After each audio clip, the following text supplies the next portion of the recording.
What's good, family? It's your boy, the Wallstreet Trappin. Welcome to another amazing episode of Trappin' Tuesday, man.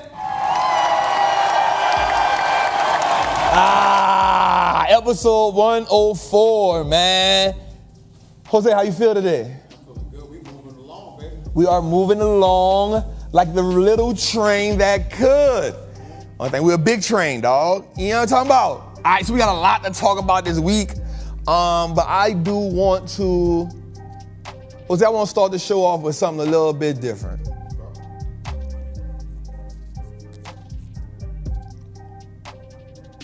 I want to start off by saying this.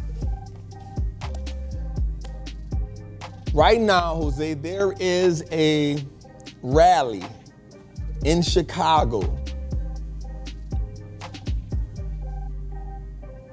for justice for Miss Sonia Massey. I was on an airplane the other day on my way back home, and I had the honor of sitting next to Ben Crump. And I don't usually bother people when they're on the plane, because we on the plane to relax. And I didn't bother him at all. I didn't bother him at all. But he saw a couple people was like, "What up, Trap? What up, Trap?"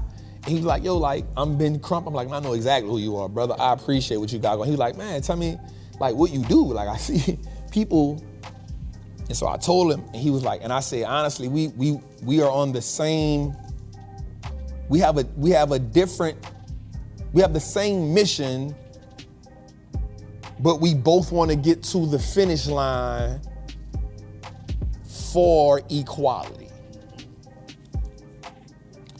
And so I allowed him to rest while I read my book. And, we wound up just swapping numbers. He followed me on Instagram, and just the other day when I won the stock market on the street, the investor award, he called me, he texted me, and he commented on my social media, and he said, hey man, he said, King, I see what you're doing. I've been on your page, man. It's phenomenal what you're doing. And I was like, man, economic freedom is just as important as judicial equality. Economic freedom and economic equality is the first cousin to judicial equality. And so when I say that, I want us to understand that there are mindset requirements that are necessary for us to achieve the goal. Bear with me, Jose, because this was on my heart here. And so I was in my TV room today, man, and I called him. I said, hey, man, I'm just checking on you to see how you doing. And he said, man, we out here in Chicago, and we are having a rally because, and I wrote this down, he said that the police department that charged the perpetrator is saying that even though he has been fired or whatever, they want to still pay him. Right? And I may not be getting it all right, but because I was listening to it and I was like, damn. And he said something to me that was pivotal. He said, Brother Trapper, I want you to know that just because a person is charged, rarely does it mean we get conviction. And I don't know what it was about that statement, but I said, damn. And he gave me a name. The last name was McDonald. I couldn't remember the first name because I was still trying to process the information. And the person was shot in the back, and the police officer only got 3 years in prison. And I said, damn. And I thought to myself, and I'll be honest, man, I promise you I'll be honest when I say this, and I hope nobody don't take this wrong, but if you do, that's on you. If I'm talking to a person and they tell me they don't see color, immediately I don't trust you. Because America has made it has made it so like you can't not see me and see a black man. I can't not see you and see a white man. I cannot see you and see an Asian man. But I also can still see you and see a man or a woman, right? But I'd be lying if I said I don't see color when I see you. Now, this might don't be real, but it's from my Laquan McDonald, thank you. And so from my perspective, like, I don't trust people that say that. Now, what I do admire is when I do business with Caucasian men. And we say, yo, I understand the race barrier, but I still won't do business with you. I appreciate that. Because that's not saying that I don't see color. It's saying despite the color, I still won't do business. That's a true statement. But it's just from my perspective, Jose, and it may sound ignorant to people. It may not be within the borderlines of what people agree to. And I know we live in America and people say stuff like, I can't believe we still dealing with racism. And no. America was built on that. America was built on it. And so what we have to say is, in spite of color, I still see you as an equal human being. I still see you as an equal man. I still see you as an equal woman. And so I want to ask us right now, I want to ask us one of the things that we must truly fight and stand for is equal value of black life in America. Listen to me. Listen to me. I want for us, the world, America, to have equal value of black life in America. So when we say we want equal value of life, that means when you appraise my life and you appraise a white man's life, I want you to appraise both our life as equal value. Right now, here's what people don't understand. There are a lot of white males that get killed by the police. I looked up the stats. There are a lot of white males that get killed by the police. But it says something about America because every time an unarmed black person gets killed in America, it gets blasted on TV. Now, I'm not saying that's wrong because we should not just say, let's blast that on TV, but it should show that, we want, this is not just a race thing. It is also, how are we training police to respond to a certain group of people in a certain area?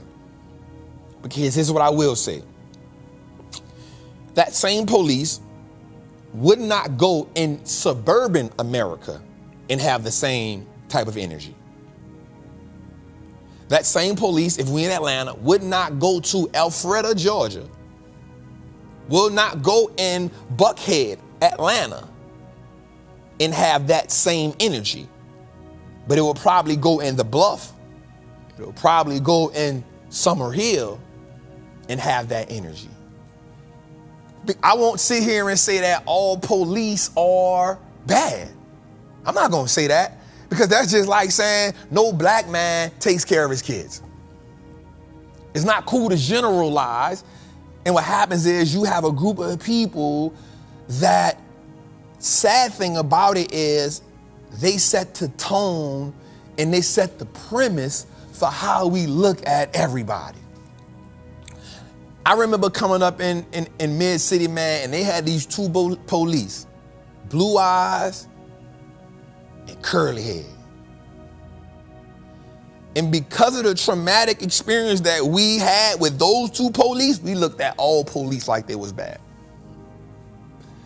Because they caused trauma. They jumped out their cars, they shot at us, if they caught us, they beat us up. And so for that situation, it made us look at all police like, they all like that. And so for us, man, I just truly want us, man, I just truly want us to have, I want America to have the same value on black life as all other lives. There is no way that a woman who calls for protection is killed by the person who is supposed to protect her. There is no way in my own home that I have to show you ID of who I am. You're in my home.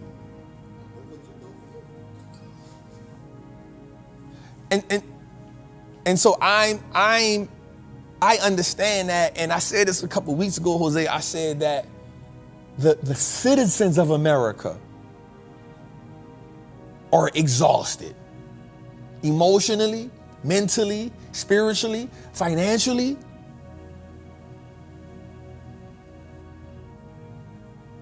Exhausted. And I said it before, we have not recovered from being over exhausted during the pandemic. Now, for some of us, like that was the first, like, whoa, what is this? A pandemic? Like, but we had people before us that probably went through the polio thing. I remember like my grandparents talked about me about how bad polio was. Like I had a mentor one time, Myron Goldman, his leg was messed up because of polio. So polio was a thing. Like Pandemics aren't new. Outbreaks and whatever, they aren't new.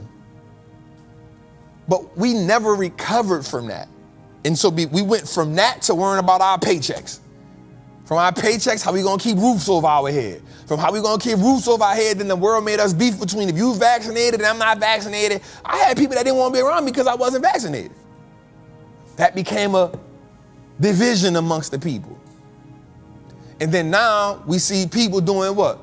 If you like Trump or if you like Harris, there's another division amongst the people. Because everybody feels like their way of thinking is right. And in my mind, I'm just sitting here like, and it's far-fetched, but in my mind, we lose our power as a people when we don't understand that all of our voices really matter. And in my mind, when I say black people, we got to do better, I can't say white people, we got to do better. I've never been a white man a day in my life. I don't know the cultural issues that they deal with. I don't know why they feel the way they feel. I've never been that. Right, but I do know that white people in America and black people in America and Spanish people in America, Asian people in America, we make up America. And here's the thing I realized. When I watched the Olympics last night, I was going for white people that had America on. I was going for black people that had America on. I was going for Hispanic people that had America on. I was going for USA. I was like, bro, why you flipping on a skateboard like that? Why you cracking like that? Bro, breaststroke, dog. Come on, girl. What you doing, dog? I didn't care what color they was. I was like, bro, we got to win. That's what I was looking for. I'm talking to my dog Trappin. I'm like, what the medal count look like? Who got the most medals? I went to Googling last night. I said, who got the most medals? America got more gold medals than anybody. I'm like, we present the most dominant athletes in the world, bro. I'm like, this is what we do. I didn't care about freaking color. I was cheering for the little white dude on the skateboard contest yesterday. I was cheering for the black. I'm like, bro, both of y'all cracked at the end. You let the Japanese dude win. I was rooting for the country that I live in. I'm watching the swimming. I see white girls swimming. I'm like, come on, man, what you doing? Come on, give me the stroker. Oh, what you doing? I'm looking at the dudes do the gymnastics last night. I'm like, come on, let's go. I'm watching them go like, let's go. Land. Let's go, you gotta get it, dog. I'm geeked up in the crib. I'm not worrying about color. I'm going for the red, white, and blue. I'm looking at what you got on. I ain't worrying about your race. You born an American, bro. I'm born in America, bro. Let's go take the most gold home. I'm looking at my dog Travis. I'm like, bro, why the hell? I say, bro, you know what American people want to make $37,000, bro? That is some bullshit. You know what I'm saying? I'm like, bro, we got to pay our people. Bro, in my mind, how can we be the greatest company in the world, but we paying our athletes the least? That says a lot about the country.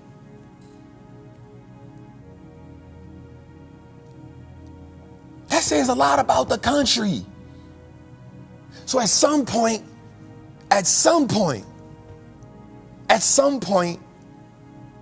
we the people of America got to show our government how strong we are. I'm going to go even further. We got to show the people on the stock market how strong we are. We got to show the banks how strong we are. We got to show all of them. We got to, because without us, there is no country.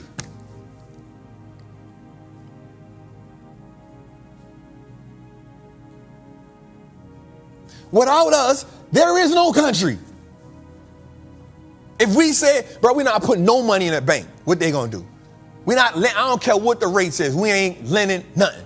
I don't care what the rate says, we ain't borrowing nothing. I'm not buying a stock, I'm not selling. I don't care about your credit rate. I ain't buying no house. Without us, until you put value on black life, the same as you put it on white life, the same you put Asian life, as soon as the Indian life. And when you start valuing all of us the same way, that's when we gonna start representing this thing the way that it need to be represented. Becoming the greatest country, to make America great again, America doesn't be great as long as there's mass division amongst Americans. That's the way I wanted to say that. America can never be great as long as there's mass division amongst Americans. So I'd be lying if I say I see a white dude and I don't see color, but when I'm playing basketball, and me and my dog, we playing, I'm like, yep, the white boy got skills. Yo, he on my team. Bet, let's run, let's ball out. But I ain't saying I ain't get him the ball. No, you got to go. Isolate, son. Isolate. You got him. Pull up in his face. Because at the end of the day, bruh, at the end of the day, we are all people. And I personally, my mentor right now is a white man. He's worth 9 figures. I called him on the phone. Hey, bro, look, I'm trying to get this real estate deal. We sat in here yesterday. The man gave me so much game yesterday on a phone call about how to do a real estate deal. He's like, nah, Trap, do this, do that, do this, do that, do this. Because I want to do business in spite of. I want to trade in spite of.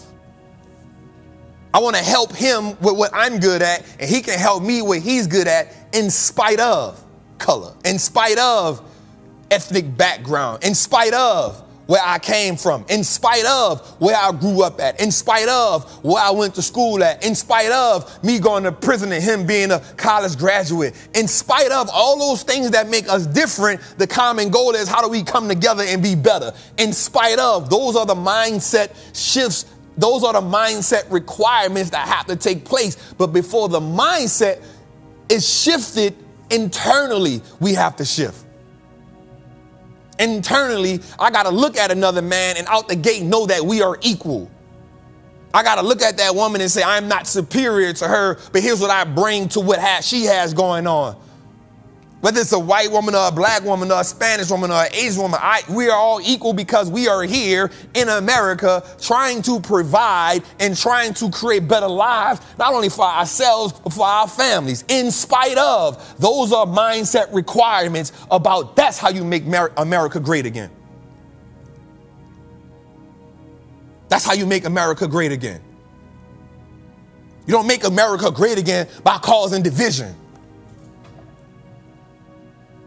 You don't make America great again by saying, I'm going to give police immunity for whatever. You cause division. You don't make America great again by voting yes for mass incarceration, knowing it's going to affect 2 specific groups of people. You don't make America great again by that. You don't make America great again by telling a woman, I don't care if you like it or not, what she can and cannot do with her body. You don't make America great again by that. You make America great again by saying equality is each and every one of us have the same equal rights all the way around the board. Now, here's what I will say. I totally understand that there are supposed to be tax breaks for certain people. I'm not against that at all. I truly, in my heart of heart, do not believe, this is just me, I don't believe that the person who I pay to work for my business should have the same perks as I do for creating the business. I don't believe that. I don't believe that the person who works for Amazon should have the same tax breaks as the man who built Amazon. I don't believe that. I'm not mad at that. I'm not mad at that at all. Because one person takes all the risks. One person has to be the mastermind to put it together and build a company, and the other person is actually great at helping the company flow. I'm not mad at that at all. I'm not mad at that. There are people that help the country evolve, but every one of us play a part in the game. Every one of us play a part in the game. And that's cool. I don't have a problem with that. But, caveat, in spite of, we're all equal. In spite of, we're all equal. You get up, you breathe the same breath. You don't breathe the special air. You don't got a certain kind of pH air that you breathe that I don't breathe. You feel me? You don't have a certain quality of air, like your air is a little bit fresher than my air, and we all in America. Like, no. But also the rules to the game are available for everyone, in spite of.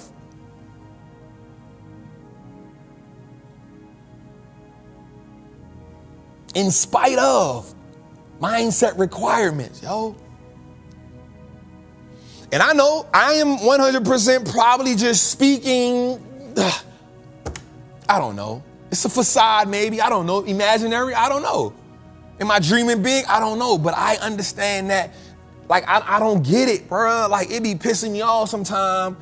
Like, as a black man, like, when somebody tell me, like, yo, bro, all lives matter. Of course they do. I've never said they didn't. But I also should not be afraid to call the police if something going on in my house because I'm scared I'm going to be the one to get shot. I should not get pulled over for a traffic stop in fear for my life. That should not be, I should be able to get pulled over for a traffic stop and be like, hey, it's a traffic stop. I'm not about to die here. I don't got to get on a video and make sure my cousins see me because I'm getting pulled over for a traffic stop. Cause you see me, I'm on such and such avenue. I'll go live so people can see me, so the world can see what's about to happen to me. I shouldn't have to go through that. That should not be the traumatic experience that I go through as a black man or black woman in America, in spite of. In spite of is what all I'm asking. And at some point, bro, like, I don't even much, like, I'm going to be honest with you. I do not have a problem with black people who say they want to vote for Trump. I don't have a problem with that. You know why? It's your political beliefs. I don't have a problem with black men that say they won't vote for Kamala. You know why? You are entitled to believe whatever the hell you want to believe because we all have different experiences in life. But in spite of, no matter what your beliefs are, we should all be viewed as equal. In spite of. And because you believe a certain way, it does not make me your enemy. It just means we have a different an opinion and perspective on how we think the country should go. That's okay. We should be able to get in a heated argument about politics and then go have a afterwards. In spite of. And I learned that when I was going to court. The same judge that was trying to sentence me to 1,000,000 years after I got found out guilty, 3 weeks later, I went to my lawyer's birthday party and they was all in there chilling. And I said, what the hell is this? I pulled him to this. I said, hey, bro, the lady just trying to send me to 1,000,000 years. He said, no, that's just our job. We okay. I said, what? In spite of. Bro, it threw me for a loop. And then she literally came to me and said, congratulations on you not guilty. I hope you do right this time. And I just was flabbergasted. I didn't know what to do. I was stuck. And y'all know me, very few things make me be quiet. I didn't have no words. I was confused. I said, ma'am, in my mind, you were just about to send me to 50 million years. Try to bury me alive. How do you congratulate me after that? I had a real talk with my lawyer. I'm like, bro, like, what? He's like, hey, man, it's the game, bro. He said, we get into it and I'm talking about heated battles. I'm talking about him and the DA, him and the judge. He's like, no, Your Honor, they going crazy. I'm like, yeah, cuz, that's what I'm talking about. Fight for my life. Fight for my life. They trying to hang me alive. Don't let them hang me. I'm thinking there's real hate up in here. I'm thinking he don't like them at all. I'm thinking they don't like each other. And bro, when I went to the party, oh, and I didn't mention I saw the DA too.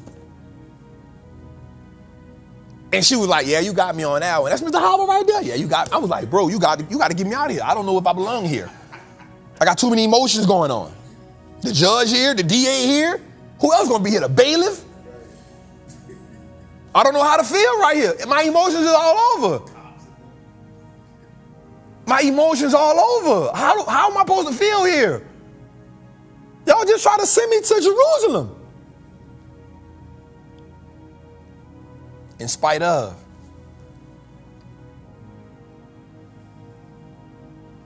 In spite of.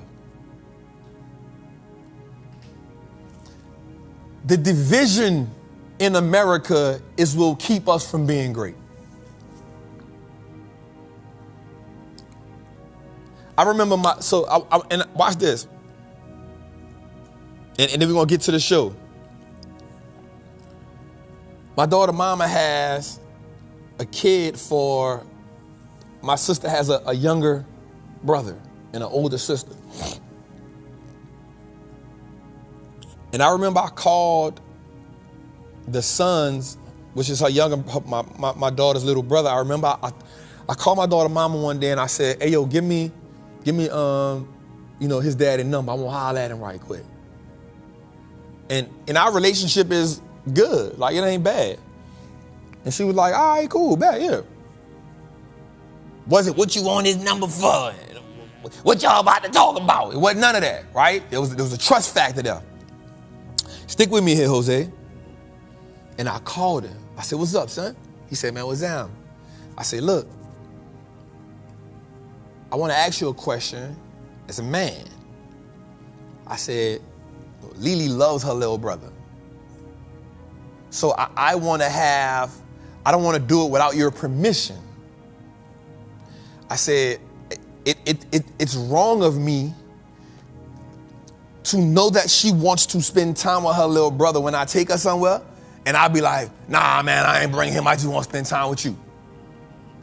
So I want to ask you, is it okay that when I take her somewhere and she says, Daddy, can Sev come with me? Is it okay? I said, but let me just say this before you answer this. When he's with me, I will 100% protect him like he's mine. I will make sure he is not in danger. I will make sure I don't leave them like together. I will make sure that the supervision that I place on him is the same supervision that I place on her. So I just want you to know that. And I won't, if I buy her something, ice cream, I'm going to buy him ice cream too. So I just want you to understand that before you answer the question. And he said, man, hell yeah, dog. He said, you know what, bro? I'm glad you called me because I feel the same way. He was like, bro, when he goes somewhere, he always asks me like, Daddy, I want to bring Lily. She'll ask me, can I come? He was like, I don't want to say no because I know they love each other. Like she 8, he 4. Like they love each other. And he was like, I don't know. I don't want to say no, but I say, bro, you got my permission. If you go somewhere and you feel like, he wants her to come, bro, I'm cool with that. And I just ask that you protect her the same way that you will protect your own. Because we live in 2 different states, dog. He says, hey, bro, you got my word. I say, I'm good.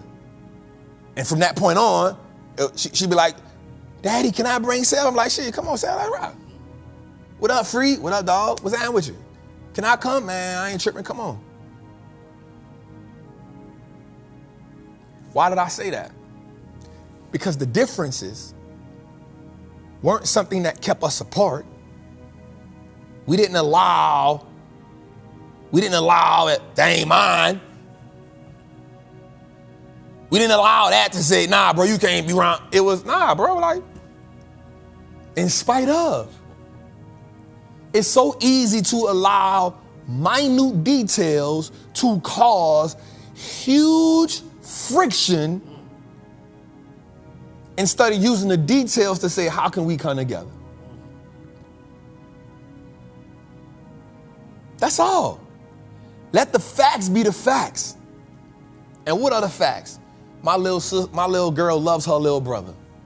What are the facts? I love my daughter. I got love for Sal. That's my little dog. The difference is they have different fathers. Why let the differences be the thing that keep us from letting us be together instead of saying, what's the commonalities that make us great? So now we can be a great blended little. I mean, we ain't got to be singing Kumbaya and But at the same time, when we see each other, it's love, and then, hey, let's rock. Bro, this is probably going to be one of the most important. They always say that this is one of the most important elections of all time. I have not seen an election where they've not said that.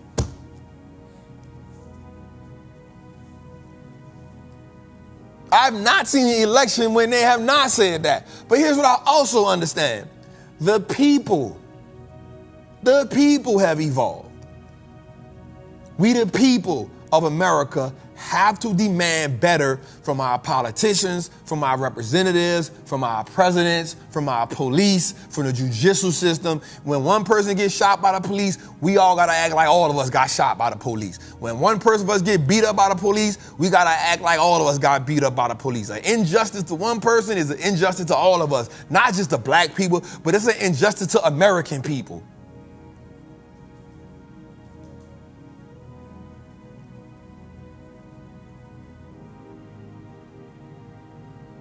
All of us. When I ask y'all every time, I don't care who in office, which person came to the hood and helped us out. That should be the focal point. Hey, what you gonna do for us in the hood, family? Because we've been struggling with these same school systems and these same books forever. We've been struggling with over policing and we've been struggling with getting beat up by the police forever. We've been struggling with over sentencing forever. So I don't care who in office, which representative going to help us with this. Let's start picketing and protesting, and let's start rallying for stuff like that. Because here's what happens, y'all. Like when the poor and the middle class, the 1% can't be the 1% without the poor and middle class. I just want you to understand that. The 1% can't be the 1% without the poor. You take the poor and the middle class away, there is no 1%.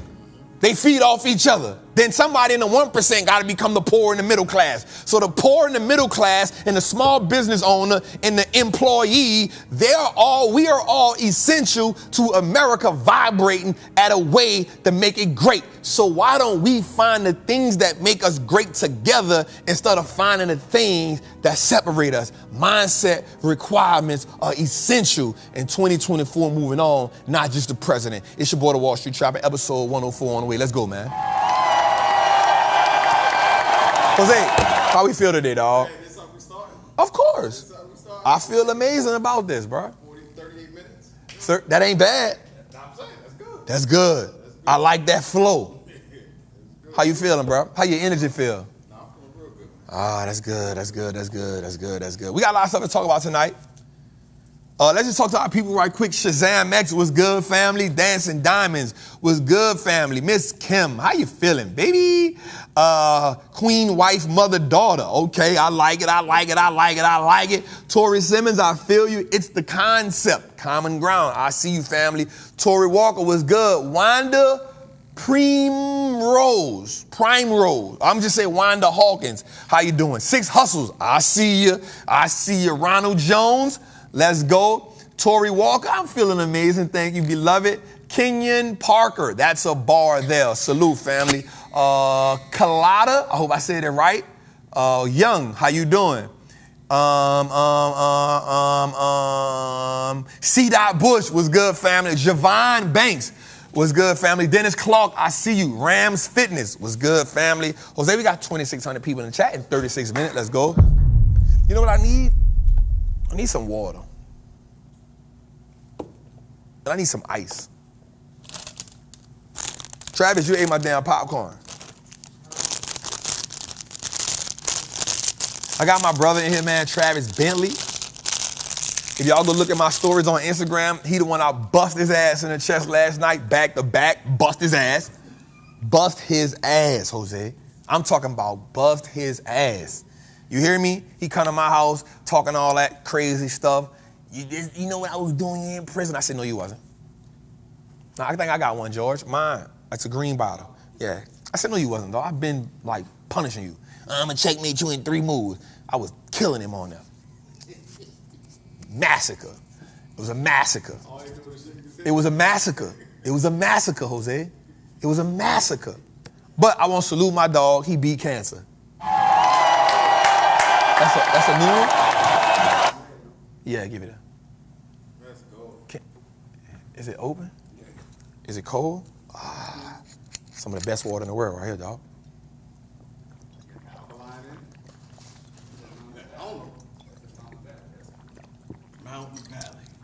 Mountain Valley, dog.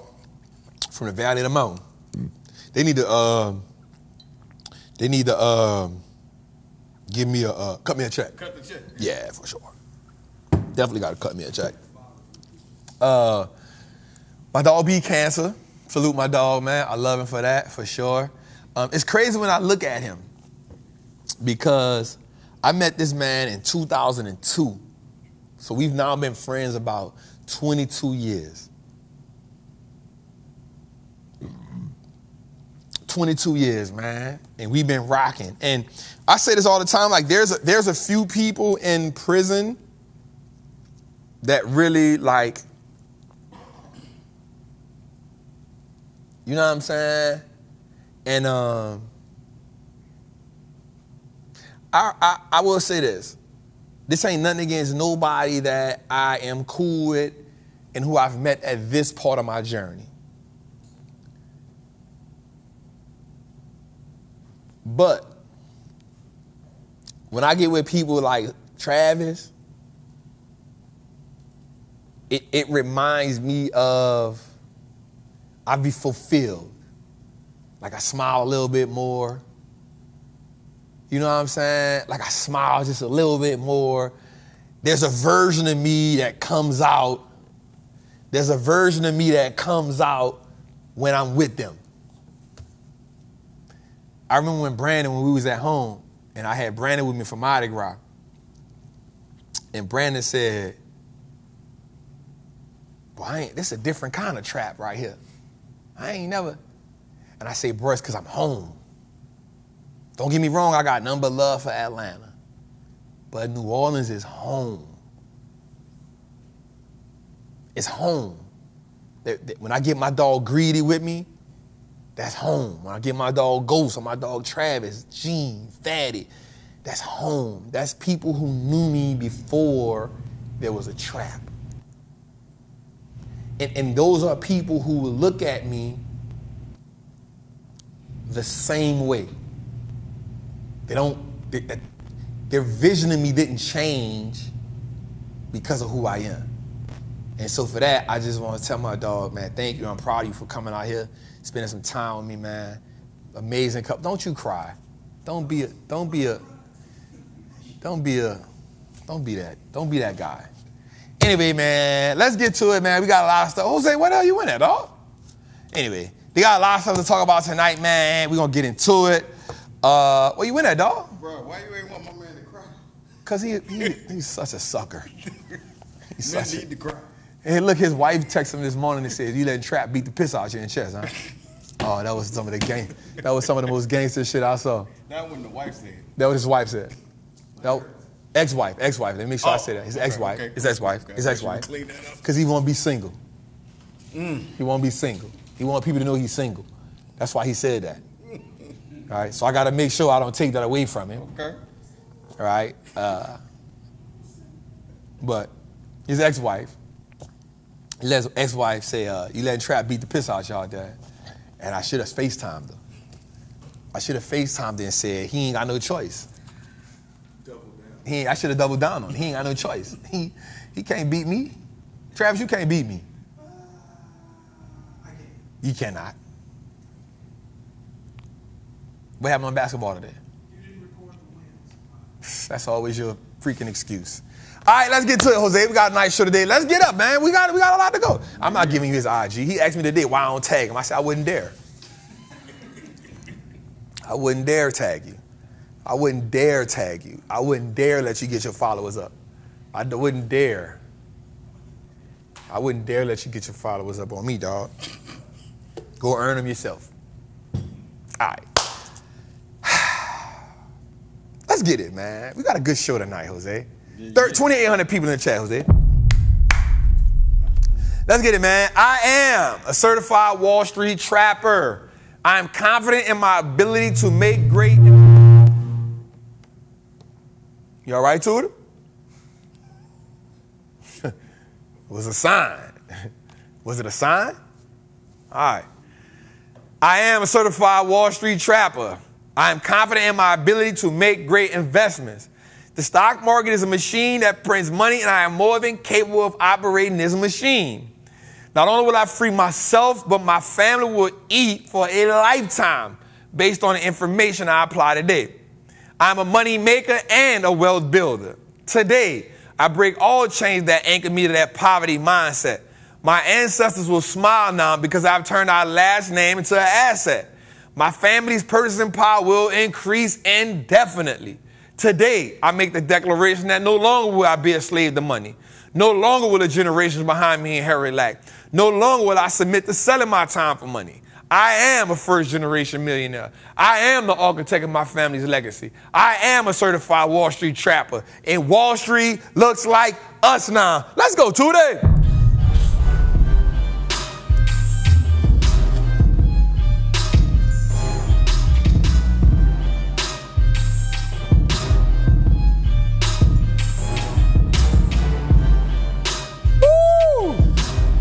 I love it. I love it. I love it. I love it. I love it. I love it. I love it. I love it. I love it. What's that? How you feel? Nah, we good. Good. You still 75 soft? Yep. Got the salad. Get the fuck out of here. I was joking, my dog. Newman's. It's a bowl of salad. I ain't never heard of that before in my life. That man said 75 soft. No, that ain't it. 75 semi-hard. 75 semi-hard.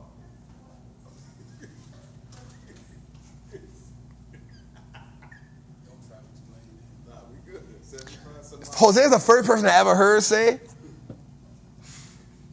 I got words, bro. trans vegan. I got words, bro.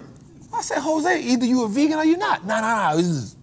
What is it? Sometimes you eat melted cheese. Sometimes you eat melted cheese, bro. And it's 2024. Be whatever you want, however you identify.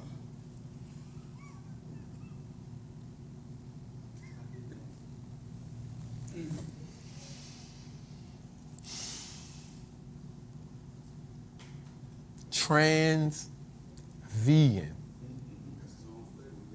Sometimes you eat goat cheese, sometimes you don't. Sometimes you drink goat milk, sometimes you don't. Sometimes you eat bison. I don't know. You do the trans. The trans allows you to do what? Where did trans come from? You can identify. Being vegan is sexy. The trans part. We're not doing that. I gotta make sure we stay monetized on YouTube. I'm just trying to figure out, like, where did the trans part come from? Like, is it like transferring? Transportating? Transitioning to vegan.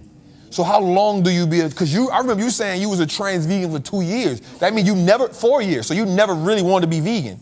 I was vegan, sometimes I ate melted cheese. No. You're vegan or you're not. You can't be trans for 4 years. Hey, it's not binary. You, Vegan is not binary. it's a Torah.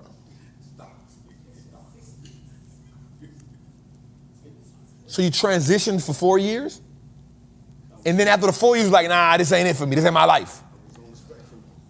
On the spectrum for 4 years. No meat. Sometimes melted cheese. No meat. So, but what are we saying? We're saying no meat, like no seafood, no turkey. What about Beyond Meat?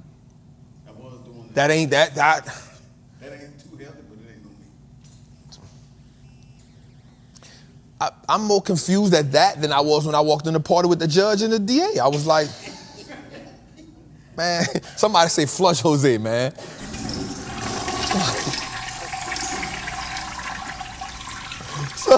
Somebody said flush Jose. That was good, though. All right, y'all, let's get to it, man. Y'all know that's our joke. You know, somebody said you was buy vegan. It was buy vegan. Say, bye. What do you buy, vegan? Oh, man, it's crazy. All right, let's get into it, man. We got a lot to talk about tonight. We got a lot going on. We are getting beat up in the market right now. It is. I got punched in the face a couple of times. I got punched in the face for 3 weeks, man. This is just insane. Let's get to it, though. I had, let's just shout out all my Patreon members. Let's shout out all my trappers. Jose, I want to say something exclusive tonight. So y'all got to promise me in the chat that y'all not going to say this to people that's on Instagram and stuff. You feel me? You feel me? You cannot say this on Instagram. I'm telling y'all as a family, I'm telling y'all, we about to get into stocks for sure. 3-hour show for sure. Jose, I'm going to the Olympics.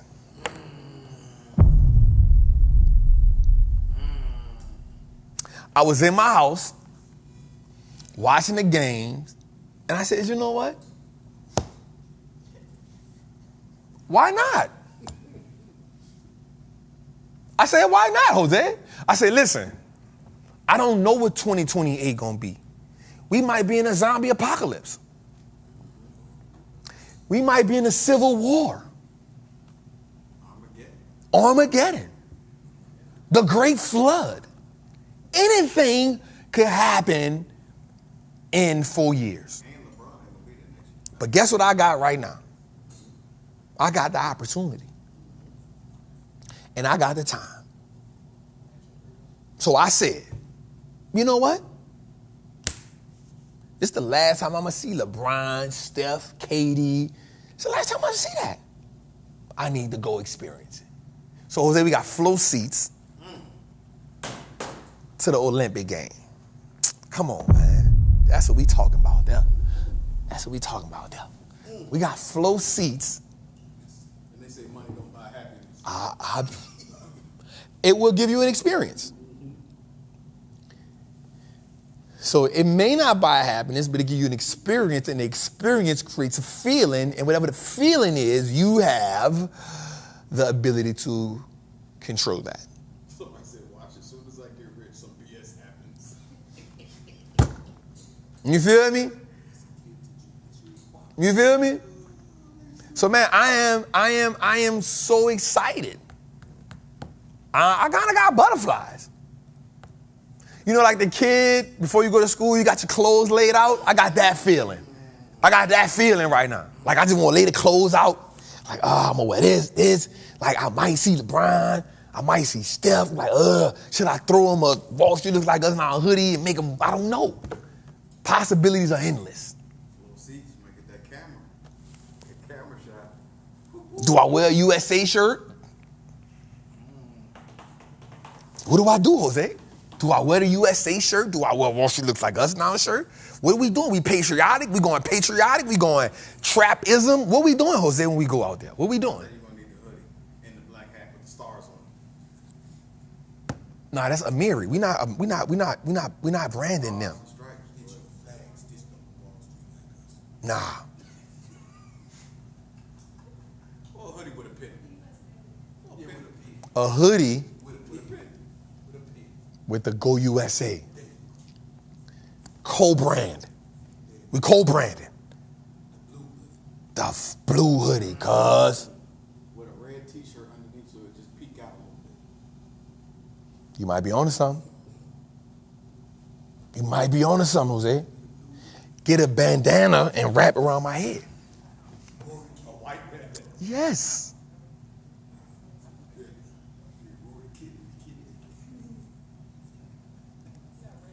That's going to be good. Anyway, let's get to it, man. So, Jose, I just wanted to say that, bro. We are going to France, Paris, France, for the Olympics. And I found out that the games are actually not in Paris. It's actually 2.5 hours away from Paris. I said, so why do they call it Olympic in Paris if it's not in Paris? Why they ain't Olympics in France? The Olympics not in Paris. Where? It's 2 hours away. Just no name. Whatever that place is, 2 hours away. It's where the Olympics are. At least the basketball stuff.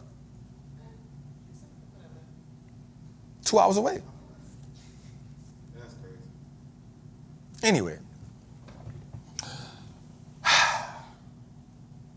Let's talk about it. Let's get into it, man. Today, Let's get into it, man. All right, man. So we had the Dow Jones popped up today. NASDAQ down today. S&P down today. I want to say, so the market is doing something that's real interesting to me. And I put this in my Patreon today. I said, the market isn't like collapsing. It's having like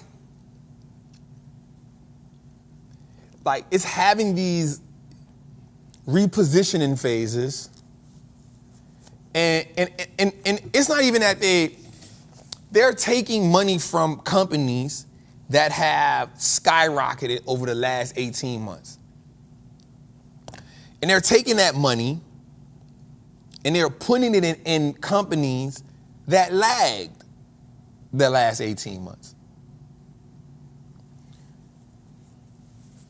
It's not a total market collapse because the Dow is at 4,000, 40,000. It broke that record a month ago. So it's not a market, it's not collapsing. I think if the market was collapsing, you'd see strong pullbacks everywhere. But there are pockets of the market that are doing pretty good. There are pockets of the market that are actually not doing bad, but they are coming back. And I think I put it in a Patreon today and I said, and my Trappers Anonymous group, shout out to my lieutenants, man, because we had a conversation last weekend, man, and they killing it. I told somebody this today. And I put this in a Patreon. I said, during moments of extreme panic, people often miss opportunity. Because the panic is so prevalent. The fear is so intense, it causes you not to focus on the ultimate goal. So I said, let's just take an idea and let's look at some stuff that is actually, and I always try to get perspective on the market, Jose. Like I never claim to be a person that know it all, but I study the market, and I study it a lot. And I think it is imperative that we all study the market and study it a lot. So for me, it's saying, okay, my thing is always, how do I find a story that's going on in the market? And, that was kind of like the story I came up with. And we can say like, yeah, the market it's rushing into small caps right now. All right, cool. We can say that small caps have gotten, it's up 15% in the last month. That's really good. But the Dow is still up too. Yes, the S&P, and let me do this right. I want to see something right quick, Jose. Give me a minute. Give me a minute.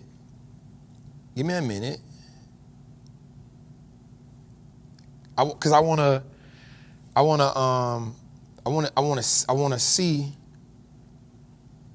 give a different perspective on something right quick. I should have had this ahead of the show, but stuff comes to me in the moment.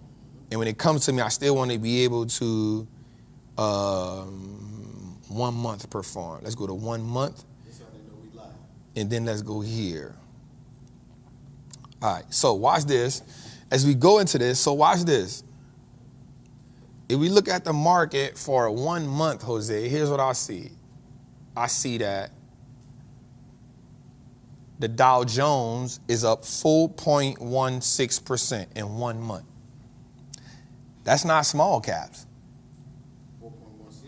Yeah, the Dow Jones is up 4.16%. And then we have the equal weighted, which is the VTI in 1 month. I mean, that's not the equal weighted. That is the world index, overall market. It's up 0.40%, which is almost 0.5%.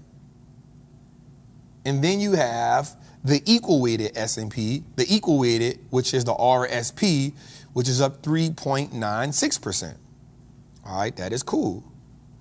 Right, and so when we look at that, we say, okay, well, let's take a minute. Let me get that out the way. Get this out the way. All right. We take a minute and we say, okay, well, Trap, let's look at some other sections of the market. I hate when they do me that. Let's look at some of those sections of the market, Trap, and let's see, like, is it really going just to small caps? And I say, okay, let's look at it then. We got the Excel. Okay, let me get a whiteboard. Let me get a whiteboard so we can show it, right? Jose, 3,000 people in the chat. Right, let's get a whiteboard so we can show, like, I think this is important. Tootie can't do it because this ain't a heat map moment. I want to show y'all this. This is a real live moment right here. Right, it's a real live moment right here that we'll be able to see. That's good, that's good, that's good, that's good, that's good. And I think this is important because, whoa, okay, where's my pen? Okay, here we go. Trappin, how you feel? Okay, good. All right, let's get to it. Let's go straight to it.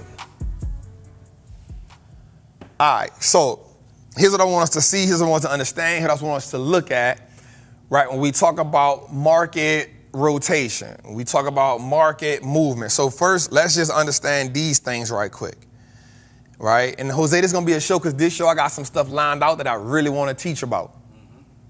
Right, I got some stuff that I really want to teach about, Jose, and I think it's going to be important to help people understand where we are. All right, so let's look at this. First, we'll look at this.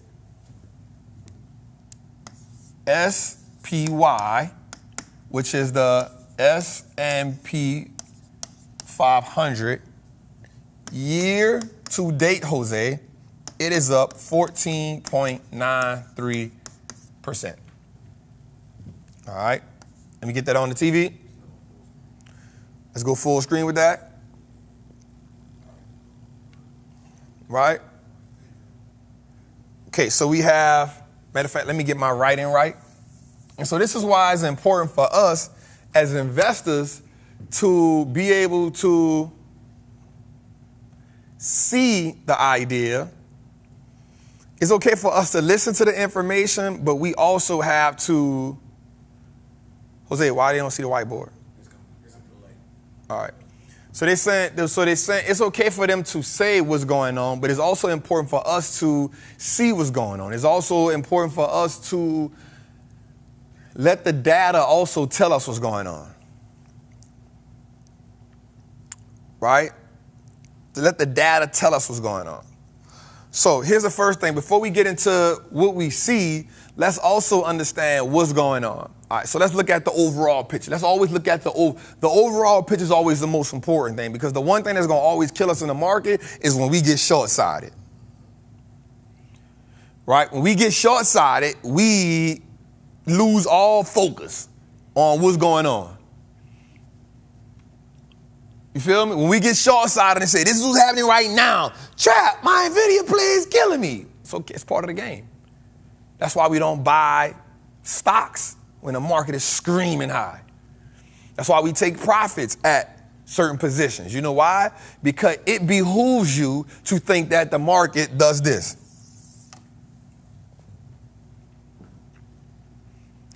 It behooves you to think that the market does that. If you think that the market does that, this is not it. And so one of the things you also heard you say, well, that's where this word is also a killer. FOMO. That's why that word is also a killer. You know why? Because you see people making money and you think, oh, it's not going to never stop. That's why we tell people in the Patreon, let's get 100%, y'all. We get 100%. We take our profits, we good. You know why? Because if we can take our initial investment out, that's good. Now, one of the things I did tell my people in the Patreon, and I always say this, there's always a time where we got to rotate from saying this is a 100% environment or this is a 20 through 50% environment. We're in this environment. It may take a couple weeks for us to stand it, but we're in that environment. Here's what I'm also going to tell y'all. I can almost guarantee you that there's very few people who are already loading up on small cap stocks.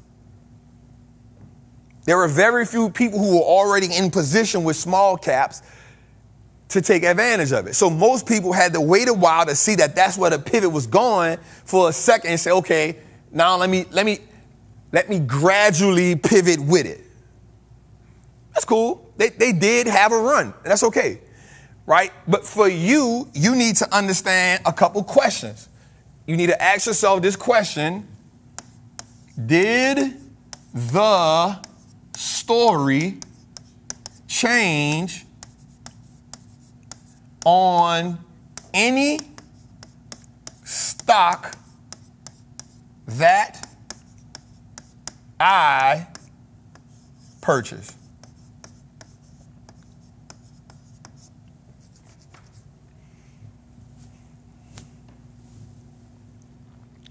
Did the story change on any contract that you purchased?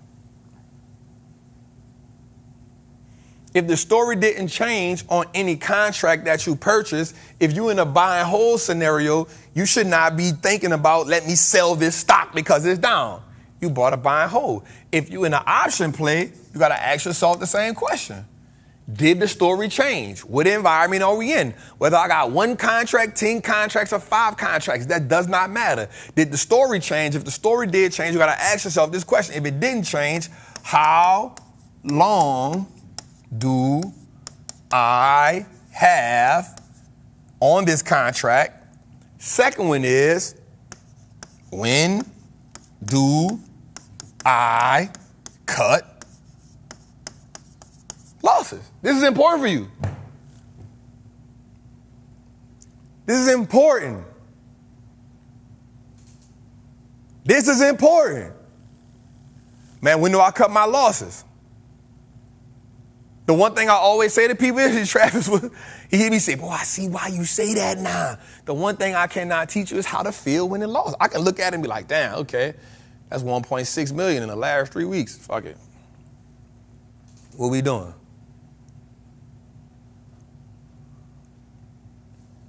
What we doing? 3 weeks, 1.6 million. All right, bet. What we doing? Right, I got to January. What do I got going on? I'm asking myself now, okay, what's the story trap? We got to find that story. What does the earnings look like? What is this going on? The market has everything that it wants. The market still wants to sell off. What do I do here? What is the idea? What is the goal? Do I have to take a loss on this and move forward? Am I going to, let this one play out? That's part of the game. You can't avoid that. Yep, we'll go through months. Ask anybody on the Patreon. We had a killer year last year, and guess what? We got into September, punched us in the face for 8 weeks straight. All of September, all of October, and then the first week of November, that's when we start turning around. We had to battle for 8 weeks. We Then guess what happened? We went from October, we got November, September, we got October, November, December, January, February, March. And then guess what April did? Punched us in the face again. And then we got punched in the face all of April, when April was supposed to be a good month. And then what happened? We got May. Then we got June. And then we got the first 2 weeks of July. And then the last 2 weeks of July, we get punched in the face again. Who knows? Will it be? It's been 3 weeks now.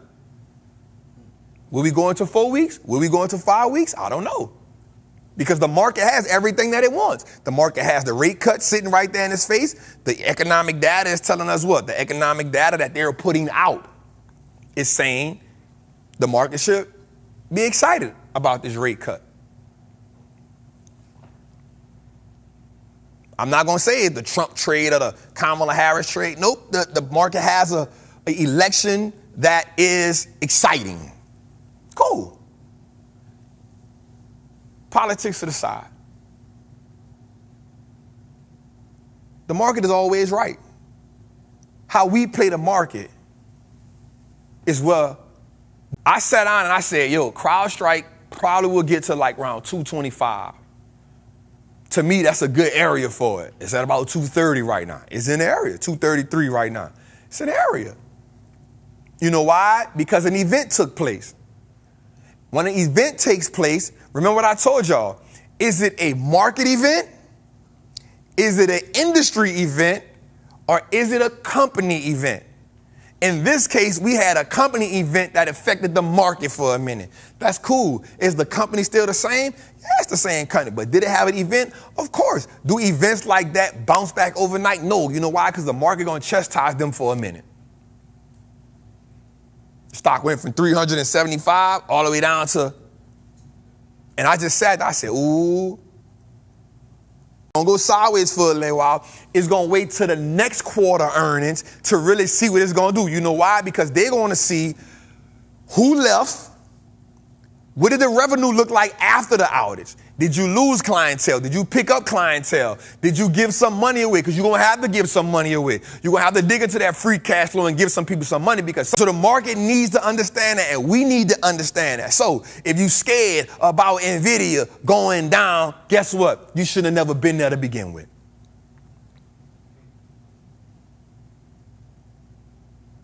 If you're fearful of this going down, guess what? You should have never been there to begin with. The goal of this game, or you can say, you know what? I did invest in this company at an all-time high because of my FOMO. Here, it's not the market fault, it's my fault. But guess what? I'm about to learn from it. Now, some of my option people, guess what? That's a part of the game for us, y'all. We wait on deals. Sometimes we get it when it's moving. We want to capitalize on what's going on in the moment. Yo, sometimes the market gonna just give us an event that we have no idea what's gonna happen, and we gotta navigate through that. Guess what, y'all? That's part of being a trader. That's part of being an investor.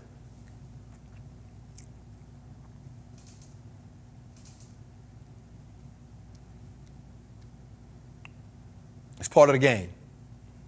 And so I'm gonna tell you something. It's in these moments.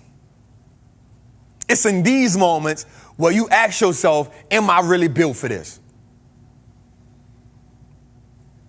My biggest loss of all time, yo, in 3 weeks, I've lost $1.6 million, and I ain't scared to talk about it. I'm like, yo, I'm cool. Ask my dog, Travis. I have not flinched. I'm in the house like, yeah, dog, this is kind of what it's about right here. This is kind of the game right here, dog. He like, what? I'm like, yeah, I'm 1.6, 1.7 million in 3 weeks. I'm like, dog, he's like, I know he's me like, this nigga still playing back in the game, tripping. I'm like, bro, it's part of the game. It's part of the game. I've always preached that. I'm not exempt to the rules. I take my 100%, I put it on the side. I told my people in payroll, I said, hey, y'all, get heavy cash. We about to have a moment. Anything you in 100%, take that, because we're going to have a moment. We're going to have a moment. Guess what, y'all? The losses that you take in the options game is an operational expense.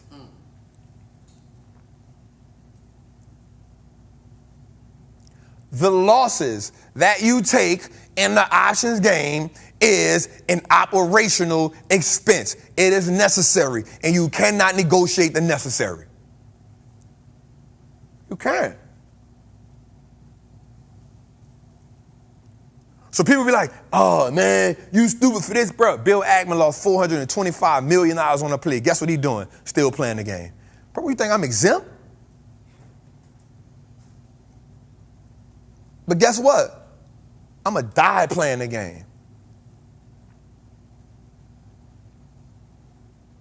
And if you don't got that kind of mentality that, yo, this game going to change my life, and guess what you do?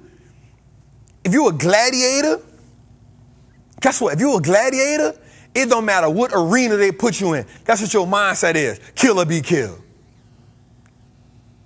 You don't even care, hey, what tools I don't care. Whatever the arsenal is, just throw me something. Kill or be killed. And so your goal is to say, okay, Watch this. I like the way Trap play the game, but guess what? That don't mean that could be my only arsenal. Let me go get with Aristotle. Let me go get with Terry. Let me go get with who this person is. Let me go get with who this person is. Let me equip myself. Let me get with a Sean. Let me get with whoever got other tools so I can play the mark I have it gotta go. Guess what? I'm gonna build my arsenal up.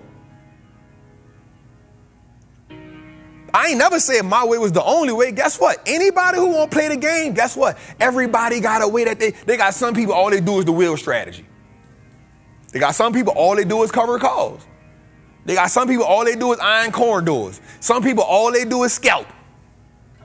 Whatever it is. Some people, butterfly, strap. All they do. Some people, all they do is wait. That's why they call them bears. All they do is wait for puts. Guess what? They had their time to shine. It's part of the game. Either you're going to play the game or you not. You find a pocket that you really, really love and you go crazy with it. And when the market shifts, you do one or two things. You either use another arsenal or you sit on your hands and say, I'm going to wait for my turn again. That's the game. That's the game. And you either going to play it or you ain't. That's it. Either you want the freedom or you don't. That's it. That's it. And guess what? I ain't never told nobody that one way was better than the other. Guess what I've always said? Yo, keep killing it. If you making money with it, keep killing it. Once you master that, go learn something else. You know why? Because this other piece of equipment gonna come in handy one day. Guess what? Today you use the sword. Tomorrow you use the pistol. The next day you use the bow and arrow. The next day you use the dart. Another day you use the axe. One day you might use the chainsaw. One day you might use the spear. But guess what? If you equip with them all, guess what? You ain't never what? Out of position. Mindset requirements. Either you going to play the game or you not. But you need to understand that the losses in the game are simply operational costs. What does that mean? That means you cannot play the game without thinking you're going to lose, because losing is a part of the game. Guess what? I cannot say that I want to run a media company without buying cameras. You know why? Because the cameras are an operational expense. I can't negotiate the necessary. I can't say I want to play football and not buy cleats. What we talking about here? What we talking about here? You lose a little money and now I don't want to play the game no more. You should have never been here to begin with if that's your attitude. That's why I tell people, hey, Trap, how I can flip this money? I don't know how to flip money, dog. I don't know how to flip money, dog. Somebody asked me the other day, DM me, say, Trap, how can I flip this? I say, hey, I just lost 1.6 million. I probably ain't the person to teach you how to flip. I lost 1.6 million in 3 weeks. I ain't the person to teach you how to flip, dog. He was like, oh, man. Oh, I really need to rock with you then, Trap. Yeah, I don't care, bro. Like, I don't know how to flip it, but we can grow it.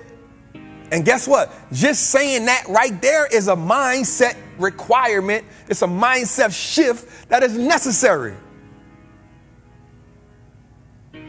You know why? Because immediately when you tell yourself, I want to flip some money, emotionally, that's how you engage with it. So if it go down $1, that's what you do. I'm about to sell because I'm trying to flip it. The minute it go down $2, I got to sell. I'm trying to flip it. I just want to flip it. But when you say I want to grow it, when the farmer wants to grow a crop, guess what he says? I have to weather all climates. I don't want to just grow a crop in the summer. I just don't want to grow a crop in the winter. I just don't want to grow a crop in the spring. I want to grow a crop, a healthy crop. So that means that in every season, I got to do something to make sure there's a healthy crop available for the harvest. Every season, you got to do something. It may be winter right now. What you going to do in the winter? It's winter right now. What you doing? It's winter. What you doing? You complaining that it's cold?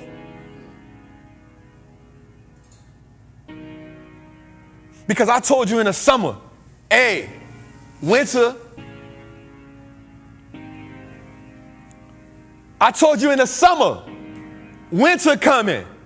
We don't know when, but winter coming. But guess what? In the winter, guess what I told you? Spring. You're going to get ready for spring, y'all. I know it's cold, but we're going to go buy some shorts now. I know it's cold, but we're going to wear some I know it's cold. Get your sundress ready, love. I know it's cold right now, and you can't see the spring because it's cold. But guess what? After this season, we outside.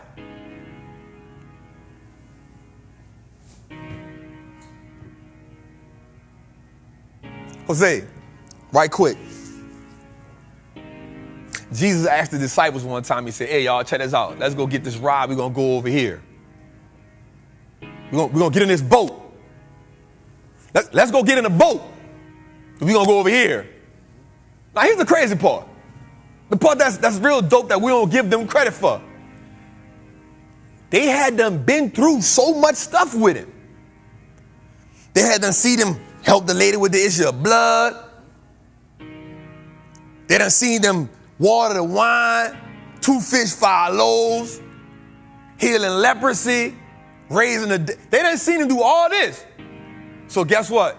In these moments, it's easy to like, who you rocking? I'm rocking with Jesus, dog. You tripping? Big dog. He said, hey, let's get in the boat. We go over here. Guess what? Hey, let's hop in the boat. I'm in the front, dog. I'm in the front.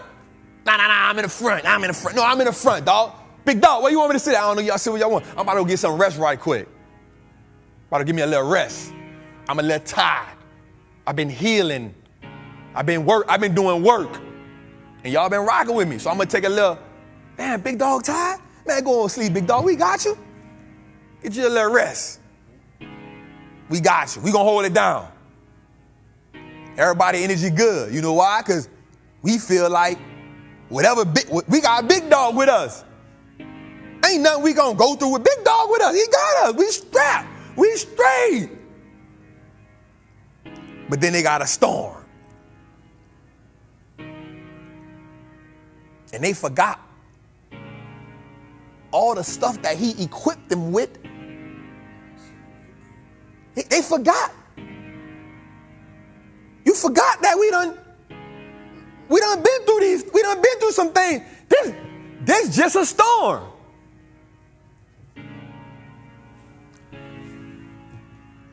It's just a storm. This ain't the Romans behind us. Ain't no knives, ain't no swords. It's just a storm. Ain't no chariots chasing us. Ain't no lynch mob with the rocks chase. It's just a storm. It's water. You know what I can do with water. You done seen me do some gangster stuff with water. This ain't even crucifixion. It's just a storm. I can't get no rest because you can't find peace in a storm. I got work to do. We got work to do. But you rather win a storm. Okay. Big dog, I need you to get up, bro. Big dog, get up. What's up? Get up, big dog. Why? There's a storm. Oh, ye little faith. Okay, what?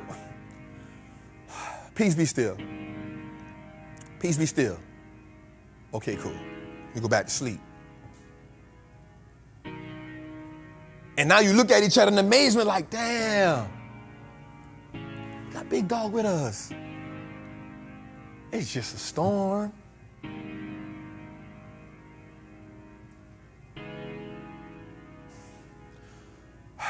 Peace be still. Here's the crazy part. When I told you get in the boat, I knew we was going to face the storm. I just wanted to see how you was going to react. Because it's easy to rock with me when everything good. But when you getting a little turbulent, you forget. Now, I'm not even talking about myself here. I wouldn't dare talk about myself like that. I'm just telling you, what are your belief systems when you're in a storm, and what are your belief systems when everything going good? I'm not talking about me. Please don't make this clip about me, somebody. I'm not talking about me. I'm saying with everything you've been through in life, when things are good, you good. When you get a little storm, you forget. Have the same energy. You know why? Because the energy that you put out there actually helps you beat the storm. What do you think happens if they're like, hey, Matthew, chill, it's just a storm. Luke, Mark, whatever, disciples, Peter, it's just a storm, bro. We good. Let big dog sleep. We good. How sick that would have been. How does that story change? Hey, let big dog sleep. It's just a storm. Hey, don't even wake him up, dog. It's just a storm. We good. Watch this. We prepare. We equip for this. Why am I saying that? Y'all equip for this. Y'all equip for this. Ain't no need for you to panic right now. You ready for this. You built for this. You 104 episodes in. You knew this was coming. You knew this was coming. You done been through it a few times already. You can't keep panicking on the same thing. Sometimes it's just history don't always repeat itself. Sometimes you got to do the same dance to a different song. It's just a different song. It's the same old two-step. It's just a different song. It's the same old two-step. What we panicking for? Cut the beat. Back to the drawing board. Okay. Jose, my bad, bro. Oh, no, you good. All right. Damn. How y'all feel in the chat, man? All right, that's good. All right. So, here we go, y'all. My life in the sunshine. Everybody looking for sunshine. Ain't that how they go? Shut up, Travis. All right, so let's look at something right quick. All right, so here we go. S&P 500 is up 14.97% year to date. Not bad. Not bad. Not bad. Okay, let's look at something else. Look at something else. NASDAQ is up 13.41% year to date. All right, this is cooled off. Last 3 months, it's up 6%.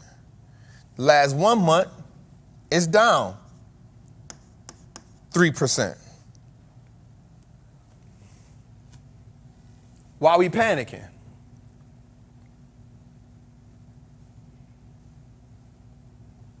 It has to go through the cycles. All right, so here's one thing I wanted to show y'all. All right, here's one thing I wanted to show y'all. Okay, we'll get to it too. I won't get to this. They can still see me? All right, so I looked at this. And here's what I wanted y'all to see. All right, let me turn it this way. All right, so let's look at the overall perspective, right? So watch this. XLK, which is the tech sector, is minus 7.21% in the last month. So we saw that they came out of tech a little bit. Cool. Watch this, though.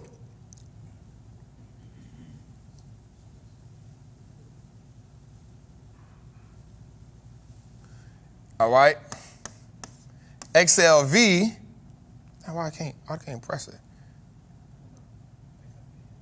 Huh?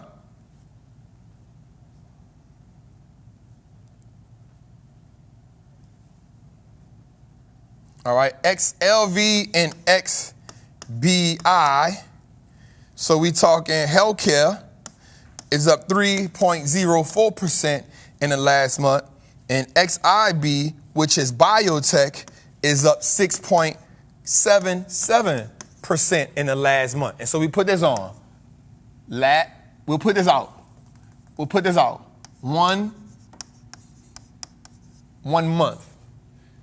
You got me on that, Jose? All right. So let's go a little further. Let's go a little further. And then we'll go.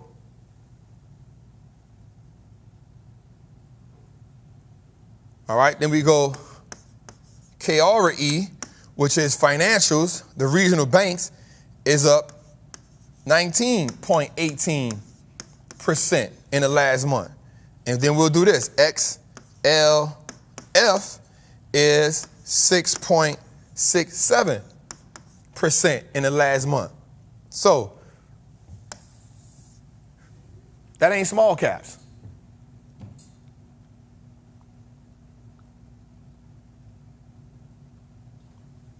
That ain't small caps.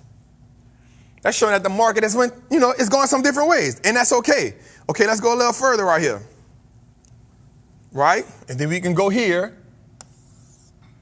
VNQ, which is real estate, 8.32% in the last month. Now, watch this. IWM is up 9.70% in the last month. Well, if you ask me, real estate is doing well. And guess what? The banking sector, the financials are doing well.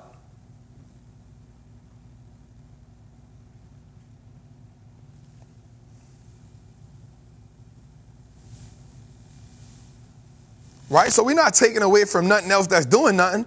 I'm just saying to us that it is showing other places. Watch it. Even this, XLI, which is the industrials, 3.76. So if we're looking at the market, we saying, okay, Trap, we had a good run right here, which is great. We could do one or two things here. You could say, all right, I want to take advantage of some discounts right here, but also I can put some momentum here. I can put some momentum here. I can put some momentum here. Now, if you're in a Patreon, we made 2 trades. Recently, I got in a little early, but those trades have now this close to turning positive. None of them they're not in the tech industry. We went financials. We went financials. Trap, why you went financials? Because these two told me that this was the way to go for us.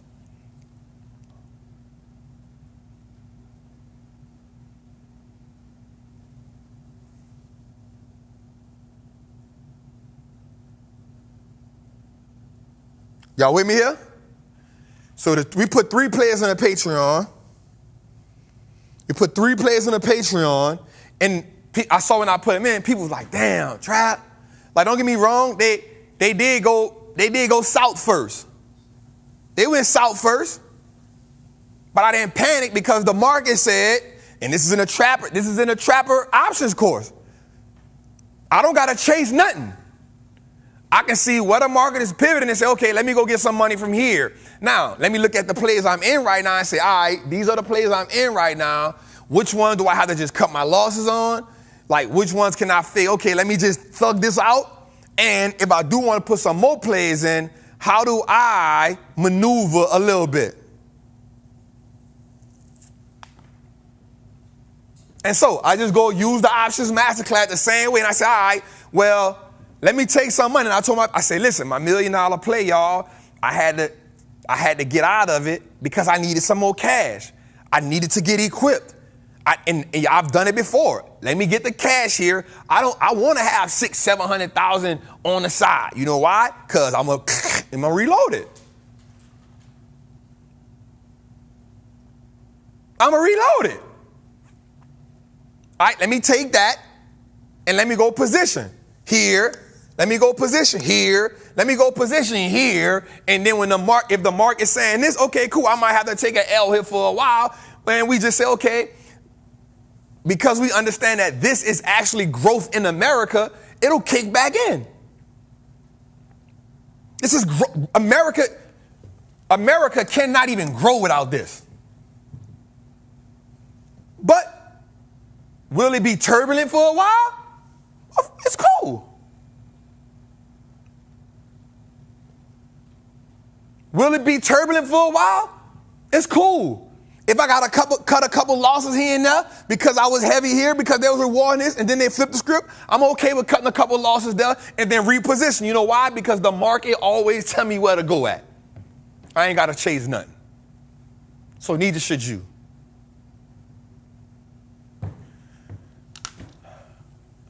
All right, white boy moment over. How you feel, Jose? I'm just trying to help my people, man. Everybody loves the sunshine. Don't do it? That ain't it? Come on, Shatora. You supposed to be rocking with me, man. Just a little. Everybody loves the sunshine. That ain't it. Just leave it alone. It's okay. Travis, how that was? Shut your stupid ass up. There you go, cuz.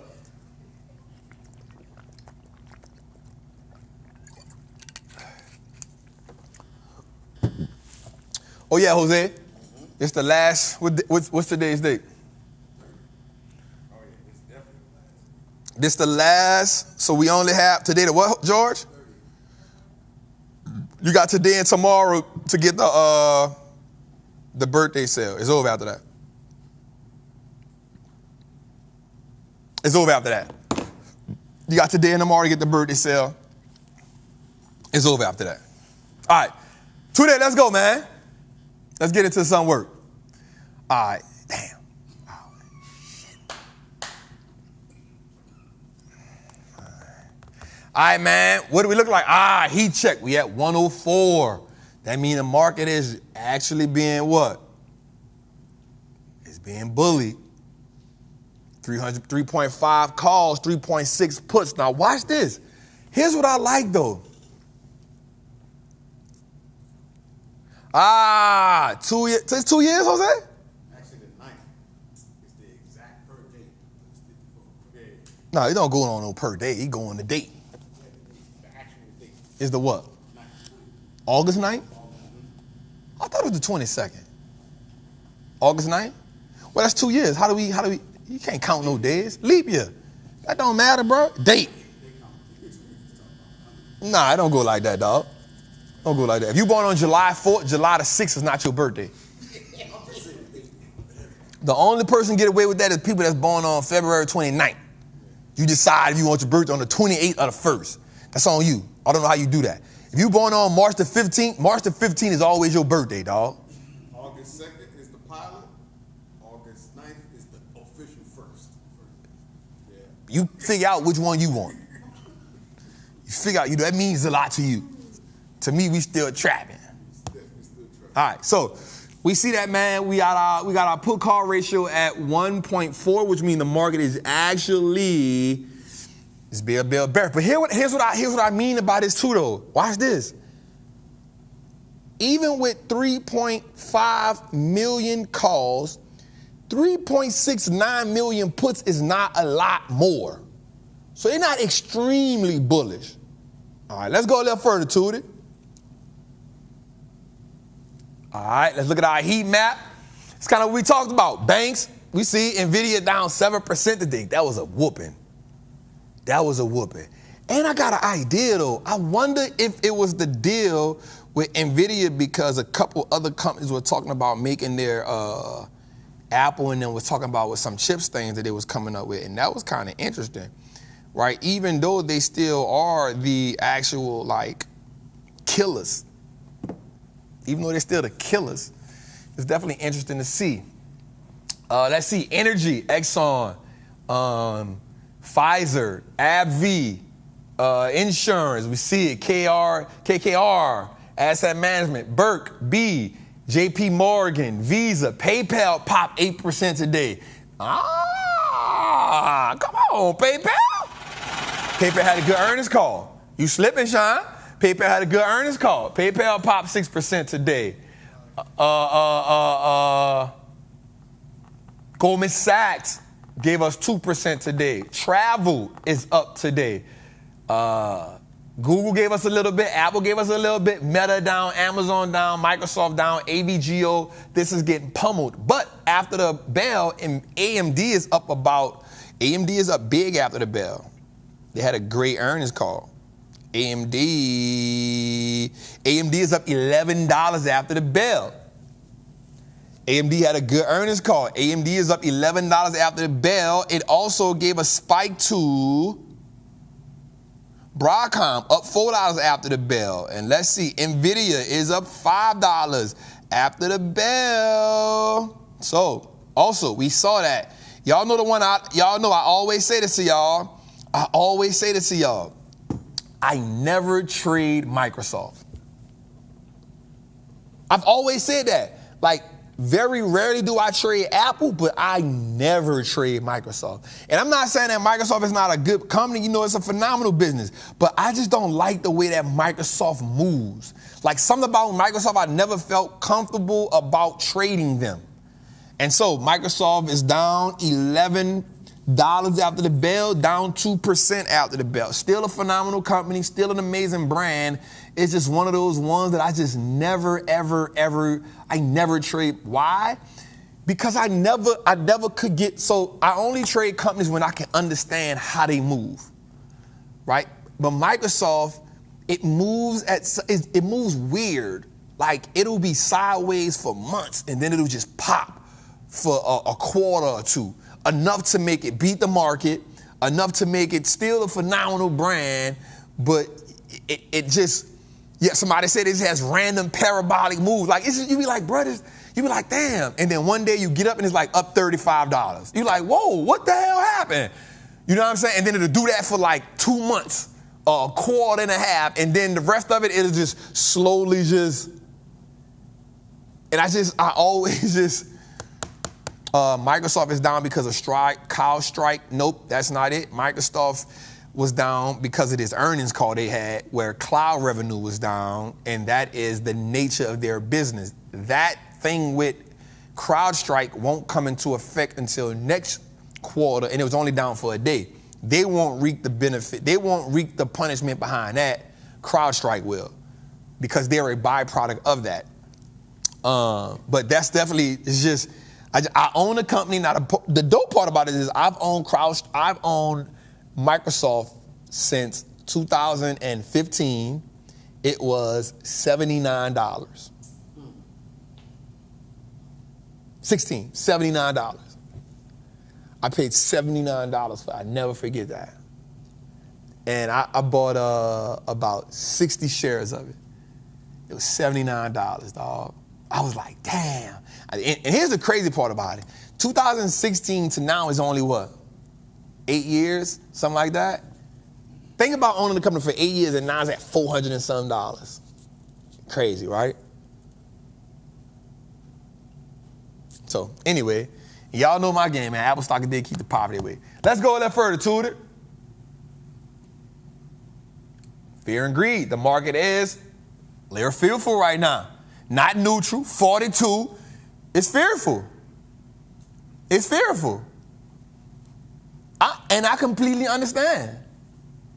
But what I don't understand is why is it fearful?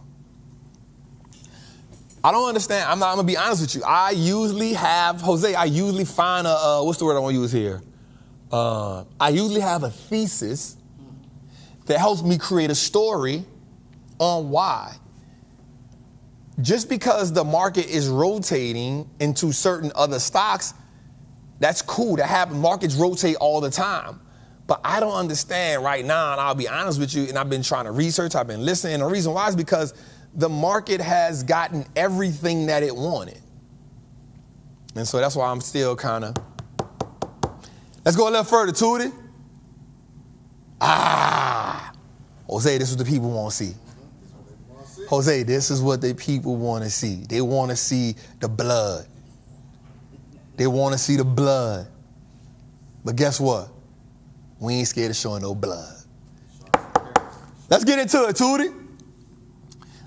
So first, we got the NVIDIA 130 call down. We got the NVIDIA 140 call down. I think I had one more. Damn, we're supposed to have one more up there. I forgot. Because we got out of the $1 million play and the other one that was up, we got out of those for the cash. We needed cash. So right now we're sitting on $800,000 in cash because we got into 3 plays. So we're sitting on $800,000 in cash. Qualicon play is down the most. We're down $4,000. QQQ is still up. Both of the Qs are still up. SMH down. TSM down. They ain't been right since Trump. The minute Trump said that, they caught a stray bullet. They caught a stray bullet and it ain't grazed their ear. That stray bullet ain't grazed their ear, Jose. That stray bullet hit him in the shoulder somewhere. That straight bullet hit him in the shoulder somewhere, cuz. It definitely did not graze the ear. You know what I'm saying? It definitely did not graze the ear. You feel me? So, let's go a little further to it. All right, then, and y'all know I ain't high, so we got the other two, so the XLK and the XLY play. Now, here's what I will say. Except for the Qs, except for the TSM, the XLK play was up over 100%, so we took profit on that. The Qs, we were up over 100%, so we took a lot of profit on that. So we not mad at that. TSMs, I never got to 100%, so we never get a chance to take profit on that. All right, let's go a little further to it. All right, so the meta play, this was the 505. They got people in the Patreon that was in that 505 play. I'm so pissed off at this 505 play. Here's why I'm pissed off at this 505 play. This play got so right for us. We fought and fought and fought and fought and fought and fought and fought, and finally it turned. And not only did it turn, it turned and it skyrocketed for us. We was at like 50%. I was like, we battle tested. And then it just went back the other way. And I said, God damn it. All right, ServiceNow actually did us so good. ServiceNow did us good. We skyrocketed over 100% on both of those plays. We took profits on that, so we okay with that. They still up. Love it, love it, love it. Here's the dope part about that is because while everything else in tech was getting beat up, they were shining. When everything was shining in tech, they was getting beat up. It was a crazy deal. All right, so let's go a little further. Netflix. What the? Netflix definitely, Jose, Netflix stock a week. Not right now? I'm in a bind, Nate. Some other time. I guess not now, right? I guess. Not a Netflix stock a week. Somebody said that 505 play whooped my, bro, I'm not gonna lie. It definitely whooped me. I ain't gonna lie. Very few plays whooped my butt. That 505 play whooped, like, we've been fighting since the beginning. We've been fighting out the gate with 5. Like, we got in 505, we ran up for like a week. Something happened, I think it was earnings call, last earning call. We missed, we didn't even miss, we just gave low guidance. $60. I said, whoa, wait a minute, not $60, bro. We fought for 2 months. Gradually, we came back up. We got up, we was up like 50% on the play. I'm like, yeah, way to fight back. I'm talking to them, I'm like, that's how we fight. That's how we fight. From now on, that's how you drive. And back to square one. Anyway. Let's go a little further to it. All right, there we go. Apple. Huh? Apple. Come on now. Apple. Come on, man. All right, Apple doing good. And AMAT, damn. Now, what I will say is this about AMAT. We got up over 100%. We took some profit, so I'm not mad at it, Jose. That's what I love. We got over that. We took some profit. All right. Amazon.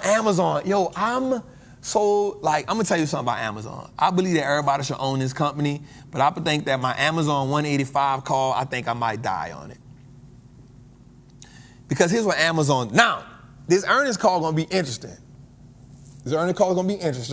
I think we could probably pull out, and I'm not going to lie.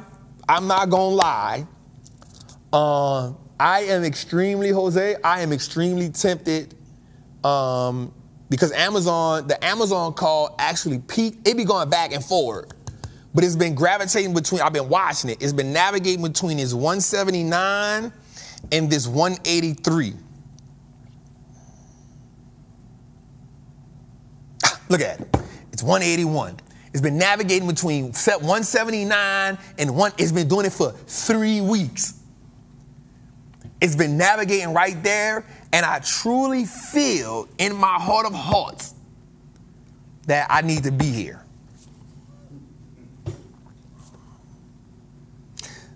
The thing about Amazon is you got to watch them, because Amazon will say something in the earnings like, yo, this quarter here, we are not worried about profits because we're going to just reinvest into the business, and the market hates when they do that, and then the stock just plummets. And then it'll just come back and just have a phenomenal year. So it's been navigating through this 179 and this 183. I was about to put a call in at 180, like 182, and I was like, man, I'm going to just let it ride. So I'm not going to play earnings. I'm just going to chill on Amazon. But I truly feel in my heart that Amazon is built. Remember, it hit the $200 mark.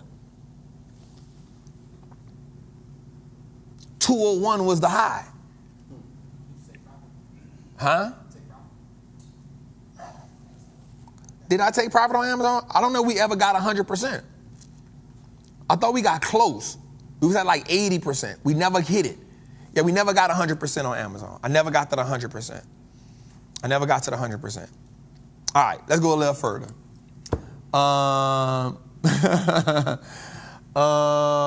Okay, so here are 2 plays we put in the Patreon. Hold on, go back a little bit to it. Go back one. Okay, the AVGOs, we took profit on both of those. We took major profit on those, so we good on that. So I guess since y'all see it, I gotta give it up, but I try to black it out, but we cut it. So we put an AXP play in. As you see, we only got 2 small digits right there. Huh? You see that? You see that, Jose? I put it in the page. I was a little early, but I said, this is it. I was a little early on it. I was maybe 4 days early. We got punched in the face, and I got it right after earnings. I said, ooh, I love this. So we got in the play. We got it a little early. I can't tell y'all what the play is because I just put it in the Patreon maybe a week ago. But you see it. You see them 5 greens.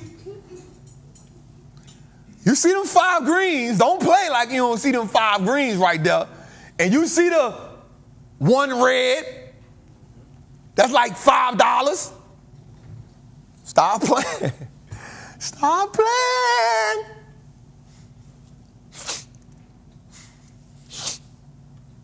Yeah. Stop playing. All right, let's go a little further. All right, here go the other 2 I put in. Again, I was a little early. I'm not mad. Now, I'm not going to lie. On this one, I'm heavy.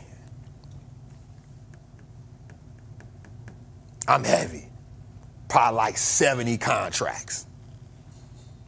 70 contracts. I can't say it, Jose. What you doing? No, I'm thinking audio. That's all me. I can't say it. This one here, you see it.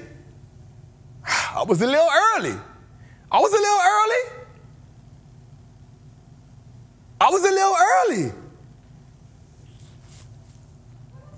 It's going to be green next week. Watch. Next Trappin Tuesdays, my 3 blackouts will be green, Jose.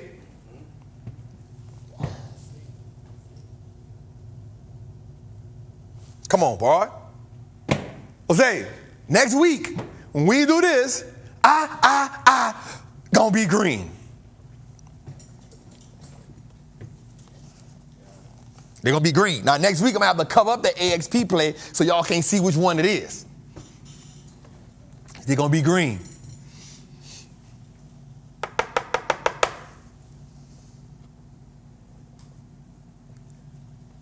Miss Kim, no. Can you post the number account? No. I post the play. I post the play. They won't know how many. They won't know if he go heavy, I go heavy. If he go light, I go light. You ain't holding me to that type of pressure right now. All right, so I'm not gonna lie though. I was so excited about this KLAC play. Because it moves in bunches. It moves the way I loved it to move. I'm not really mad at it. I could have swore it was green this morning. I don't know what the heck happened. I thought it was green this morning. I don't know what happened. I thought it was green this morning. Eli Lilly, we took profits on. Here's our other meta play we took profits on. So we good on that. But let's get it, man. All right, two to go a little further. All right, we got to show y'all buy and hold. We know we got to show y'all that. For buy and hold, I want y'all to see that we still are up 30% on the year. So the market is up, what, 14%? No, I still ain't up putting no cash over there, huh? Well, I can't put no cash. I ain't putting no cash right now. Let me see, so I'm sitting on about 730,000, 800,000 in cash. I may move like 100. No. Buy and hold gonna be buy and hold. I ain't tripping. We need money. We need money. We need that's $233,000. We up. We good? We cash out in December. We'll cash out in December. We need options money. We need it's red. We need to be able to shoot. All we need. We need to add out like Queen Latifah, baby. All right, let's go a little further to it. All right, and there we go, man. Allstate. Look at that Allstate turn green on me. Stop playing.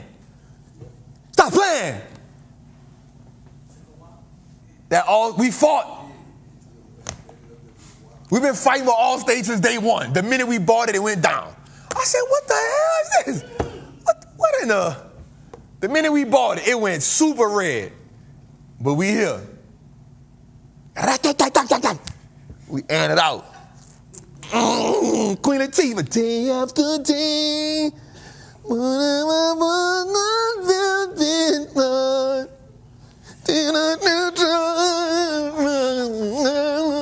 That's how they would hit me.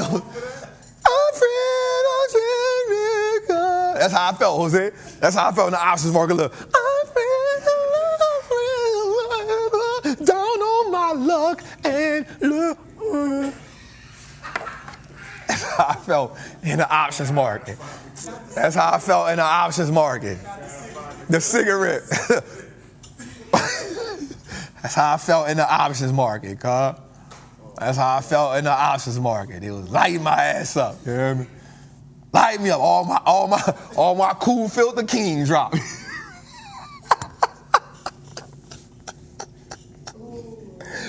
All my cool filter king drop, cuz. I ain't had nothing left in me. I said, fight. I told Travis this morning. I said, Travis, I got so much fight in me, they're going to have to kill me. And even then, I'm like, I ain't going out like that. And then when I say I got to be all the way gone and be like, damn, he got me. That's the only way. I got to have that's it.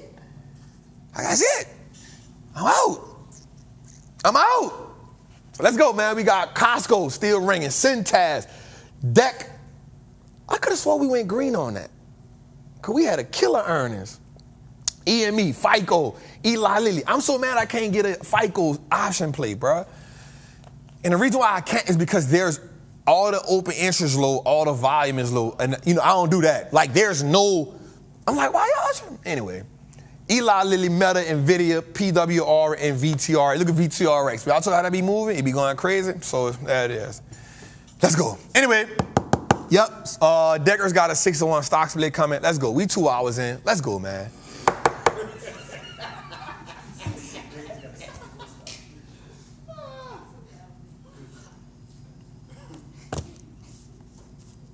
don't know, man.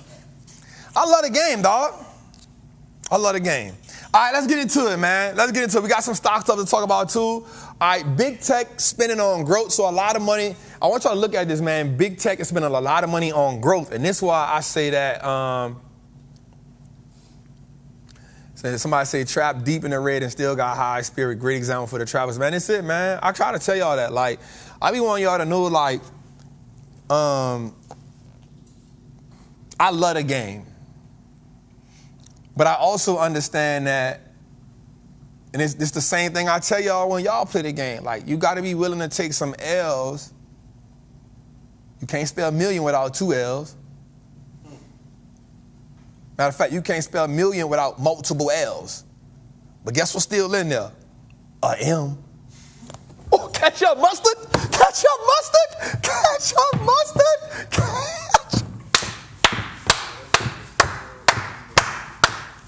Ketchup, mustard? That was good, T? Ketchup, mustard? Come on, come. That boy is good. Come on, ketchup, mustard? Ketchup, man. Oh, playing, man. Oh, come on.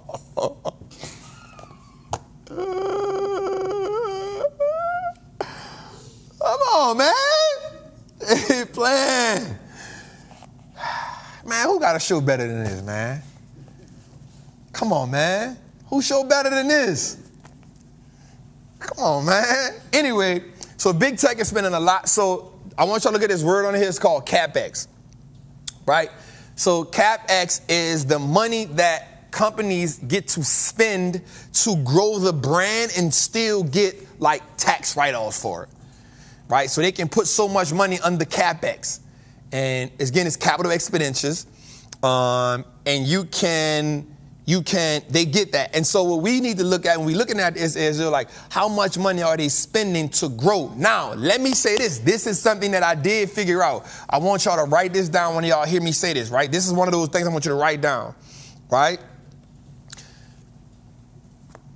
This earnings season, I want y'all to really write this down. This earnings season, the market will judge all tech companies on the results of the money they've spent on AI. All right, I'm going to say it again. All right. This earnings season is a show and prove. Okay, I won't word this, Jose. This earnings season for all tech companies, you're going to have to show and prove the results on the investment that you made in artificial intelligence. You feel me? This earnings season, you're going to have to show the results. And that's what's happening right now. Remember, they've given the market, they've given tech companies a lot of headwind, a lot of projections because of what? They've been investing a lot of money in technology. So the market says, okay, bet you're going to spend all this money in AI. We with it. This earnings seasons, you're going to have to show us how that investment is panning out. You got to show us how watch this. You got to show us how AI is not only driving revenue, but increasing profit. And with that, this is why you're going to see companies, Microsoft, you say you're investing all this money in AI, everybody's saying you're in position to be the AI winner. Why is cloud down? Nope.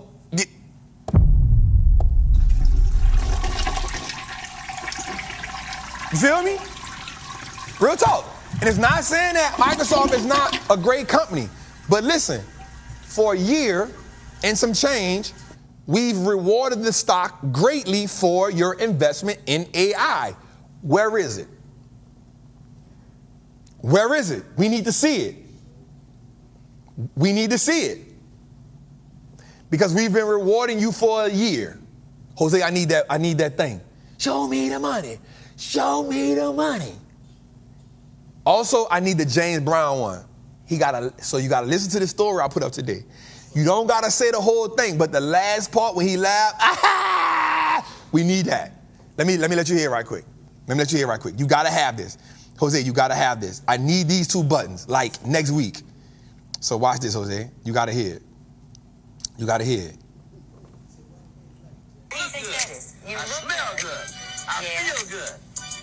And you sing good. And make love good. From the source.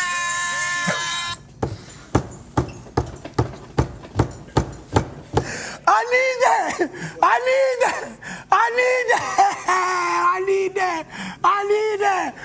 that. Listen again, Jose. Listen. Huh? Because I look good. That is? You smell good. I feel good. And you sing good. And make love good. From the source. Huh? Because I look good. Hey, it's the laugh at the end, bro. Like, I got you. You ain't expect that.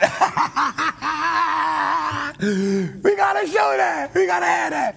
All right, and so we gotta judge our next companies on that. So I can promise you that's gonna be important.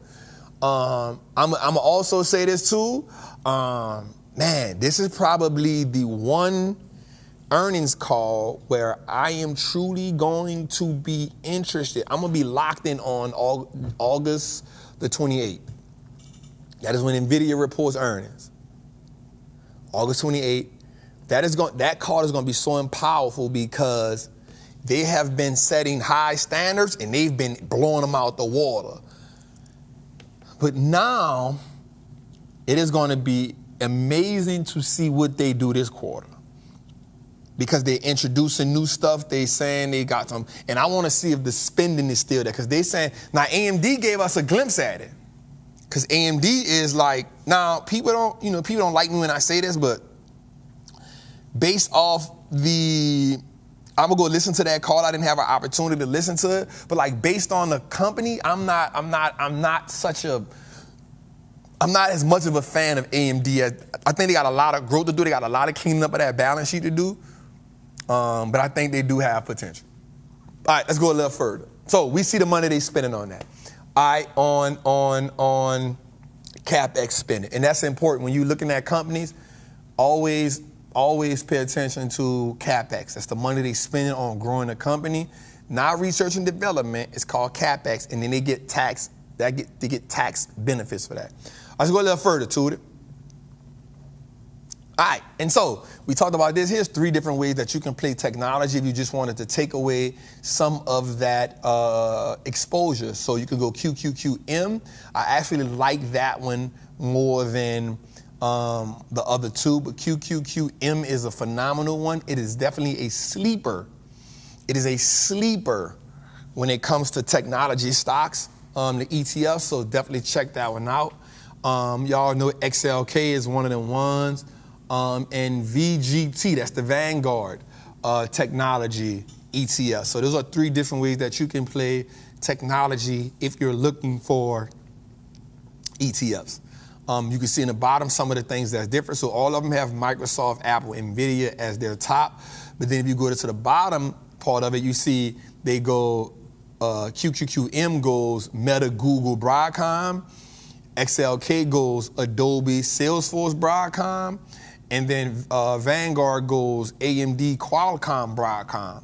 So there's a little difference in the way, FTEC, for sure. So always pay attention when you're looking at that. You want to look at the expense ratio, which is important. And XLK has the cheapest expense ratio. So let's go a little further. All right, so here we go, man. Big tech pullback. So as of this month, so NVIDIA, and I wrote this down today too. So NVIDIA is down the most, 27% as of the end of the day. Oh, that haircut fresh. Damn, that haircut fresh. Travis, you ain't never had a haircut that fresh. Never. You out of here, man. Well, you from New Orleans, so you know our barbers know how to cut hair. That's a fact. NVIDIA, Meta, Alphabet, Amazon, Microsoft, Apple. NVIDIA's at the top of the list. And why we're not afraid of that is because NVIDIA has done what? It has surpassed. Think about this. The stock is up 100+% 2 years in a row.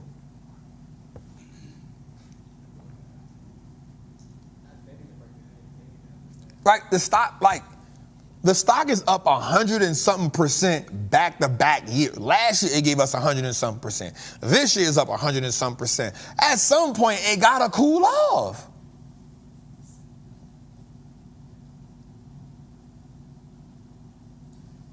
At some point, it got to cool off. But here's what we do know. Just because it cools off doesn't still mean... Now, here's what we also got to understand, too. And I told y'all this a while back. When it first split, what did I say?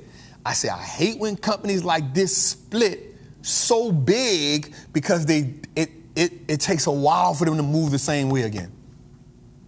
You got to think they did a what? 50 to 1? 10 to 1 split. Bruh. That's a lot. They ain't just do like a 3 to 1, 5 to 1. They did a 10 to 1. It's hard for it to move the same. And the crazy part is, now it's going the other way, $5 at a time, $7 at a time. It's bizarre. Like I'm telling y'all, man, I'm definitely not the person to, like, I don't be liking when companies like that split. When they split that much. When they split that much, I just be like, damn.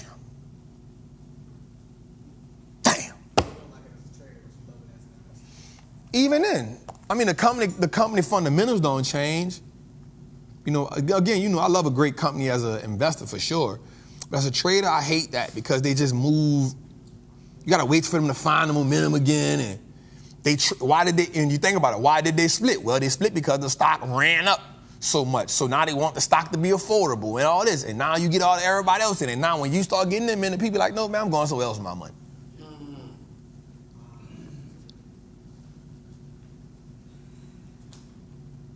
Bro, it never fails. It never fails. It ain't exclusive no more. It went from Target to Walmart. You know what I'm saying? It done opened the floodgates. So, but I wrote something down that was important, Jose. I think the people needed to see it. I wrote this down in my thing.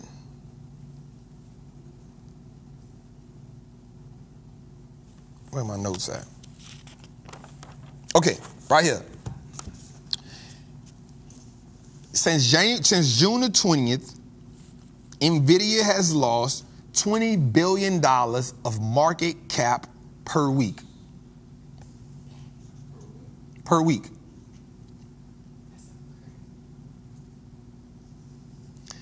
Since June 20th, when it hit 141, it has lost $200 billion in market cap a week. It has lost in total $1.2 trillion in market cap. $2 trillion in market cap. It is down 27% in 5 weeks. It has lost in 5 weeks the entire market cap of Tesla.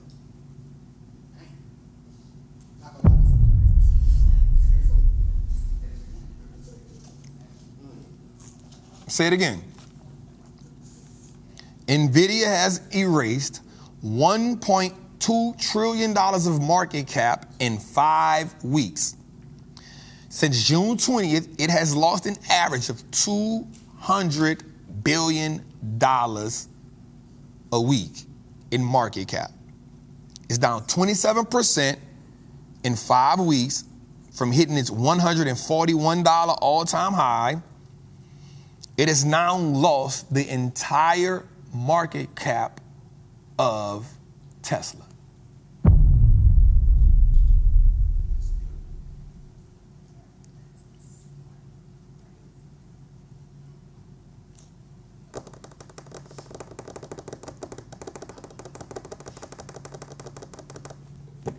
Just some food for thought, y'all. All right, let's go a little further. All right, so I brought this up. First half rally, second half slump. Are you buying the slump? Meaning, do you think we are in okay, here's the recession. They got them people. Are the bears out of hibernation for good for the rest of the year? Or is something going to change? So here's what we learned. The first half return, so the S&P 500 second half returns and pullback after a 10% return. So that means after the second half, with pullbacks greater than 10%. That's what I mean. All right. So we have 17% first half average, second half average 9. The deepest second half pullback, and this dating back since like 89, has been 9%.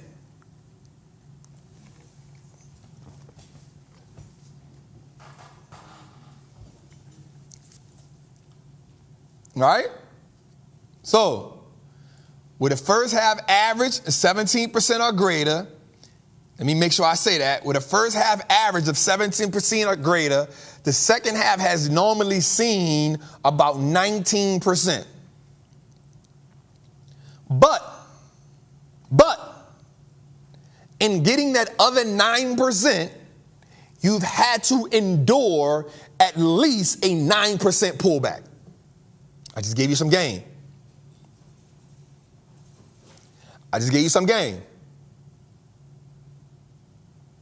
Think about this. Right before I went to, in the beginning of July, the market was up 21%. To start the second half, the market was up 21%. I was up 41%. Damn, motherfucker.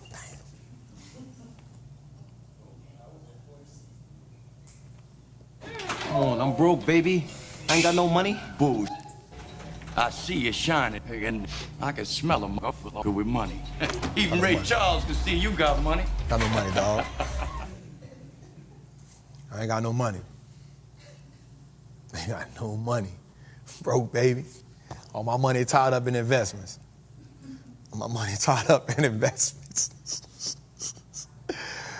All right, so let me repeat it. Beginning of July, start second half, the market was up 21%. Go look at that episode, right?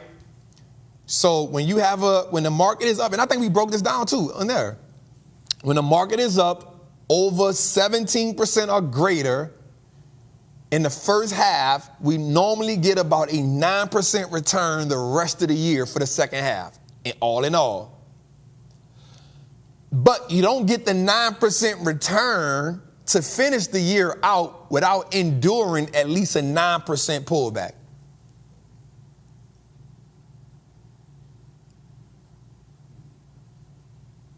Does that make sense?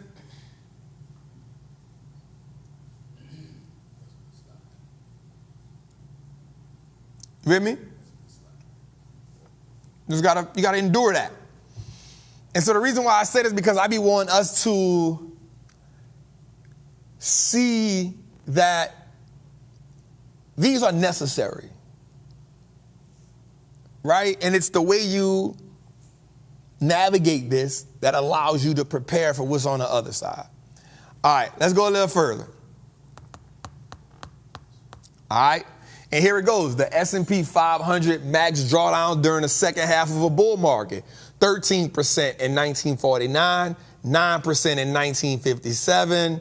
You had 16% in 2009. You had 14% in 1982.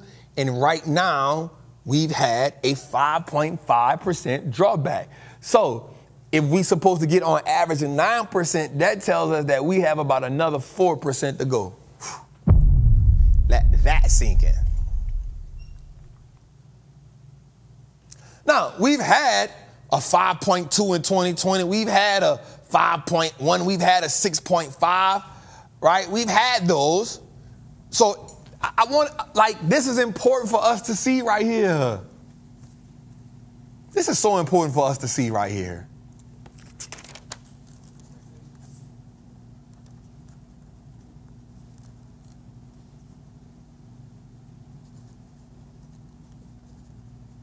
This is so important for us to see right here.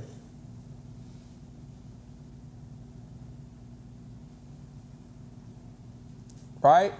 So this telling us that, now here's the thing. We could get a 16%er, which means we got another 11% to go.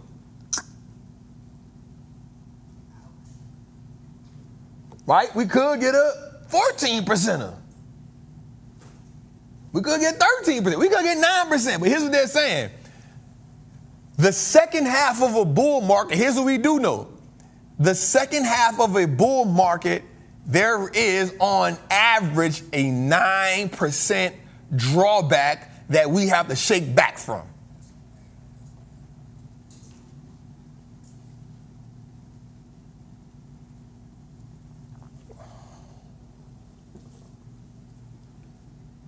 And when you look at it like this, it says to you, I'm right where I'm supposed to be at.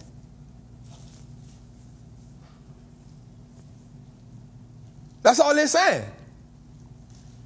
They're saying the market is doing what it typically does in the second half of a run-up.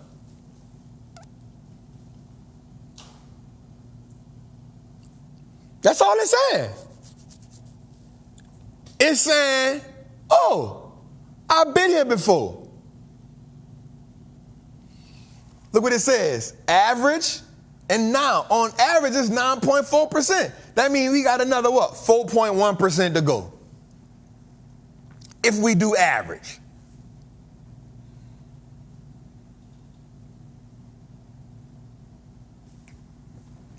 What we doing? What we scared of? See, like, for me, it ain't about us just, my goal, and I always say this, man, my goal is to help us navigate this game, not with just trap emotions, but with data. Not just with hearsay, or here's what I think is going to happen. It's with data. So when I be telling my people in the Patreon, yo, I'm trying to put the data together so I can create a story. These are the things that I'm looking at. Like, I go back into the data, like, yo, where, boom, boom, boom. Let me go get the data. Let me go research the data. Let me go put the data together. Let me go do this. Let me go put that together. What happens in the election year with this? What happens with this? You want to know what happens in the election year? We did that on episode, I forgot what episode we talked about what happens in the election year. So it's not just me just, hey, let me just come up with some numbers and create these numbers out of nowhere. No, let me go pull the data so I can go see what to show my people, but also let me get the data so I can create a narrative that helps me navigate this. Let me not act like everything all good just when everything all good. But when things go all bad, things are still all good.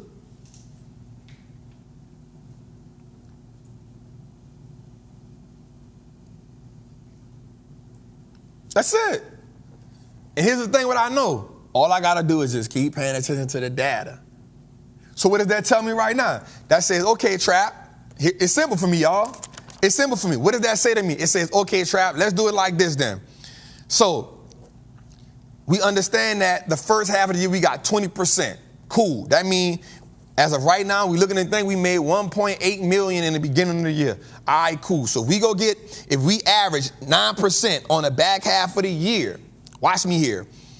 If we average 9% on the back half of the year, it means, Trap, don't be as aggressive on the back half of the year as you was in the front half of the year, because we got to go get 9%. The market got to go get its 9%.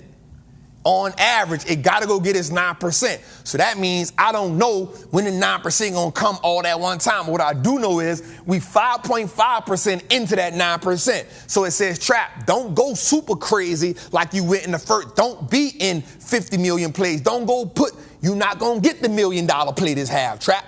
But guess what, Trap? We can go after 50% the rest of the year.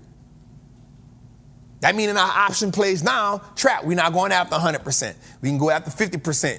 We can go after 45, 50%. We can cut it half. You know why? Because all we're going to get on average on the next half of the year is 9%.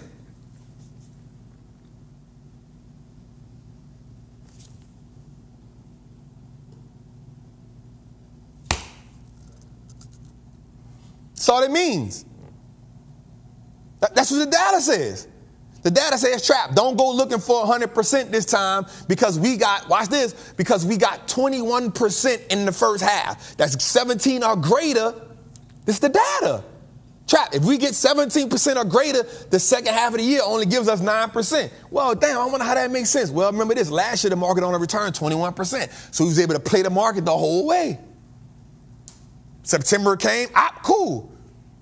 But this year, Trap is a little different. Why? Because we got from January to June 31st, we got 21%. How do we know that? Well, because we started July and said, hey, this is what the market has done the first half of the year. 21%. We was up 41%. We like, all right, cool. But in my mind, I was like, all right, well, in September, and I said what my plan was. What's the plan for the rest of the year, Trap? Here's what we're going to do, y'all. We're going to take July. We're going at the end of July, we're going to start scaling out of these plays. August, we're going to chill. September, we're going to lay back. We're going to pop back out in October. Guess what the market said? We're not waiting until August, Trap. Second half of July, we want ours. Okay, I can't get mad at you. Guess what I got to do? I can't just run because you pull back. I can't just say, oh, you pulling back. I got to say, okay, let me see what's going on. Right? Because I don't want to make an emotional move because I'm scared to lose some money. Okay, well, it took me 2.5, 3 weeks to figure it out. Yep, that cost me $1.6 million. All right, cool, bet. That happens sometime. That happens sometime. I can look at it now and say, yeah, I should have got out when it did that. But nah, that ain't how the game go. Realistically, I needed some time to process what the heck was going on.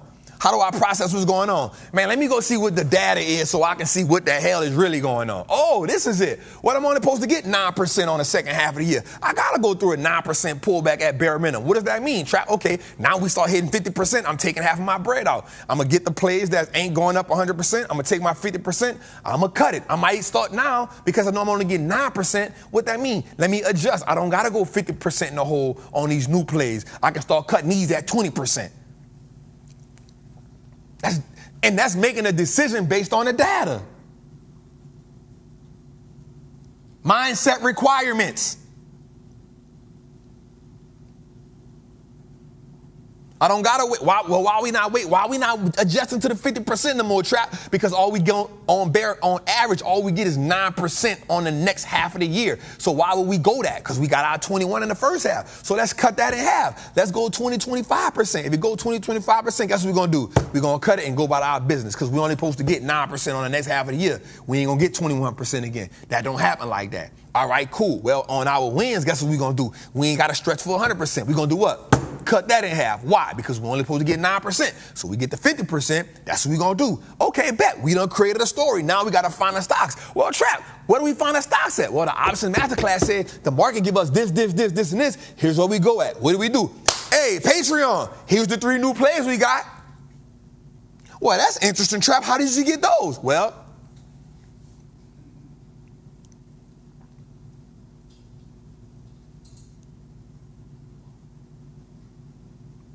we won't take the guessing out of the game. And when we take the guessing out of the game, guess what it does? It allows us to navigate the game with confidence. And that's all we really want.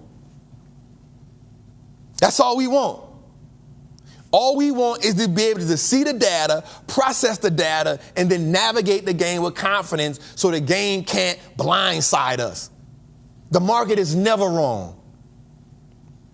The market is never wrong. All we got to do is say, okay, Miss Market, this is what you feel like doing? Guess what? I'm not even mad at you for doing what you want to do. I just got to learn how to maneuver in the way. I got to learn how to slow dance with you, baby. It's okay.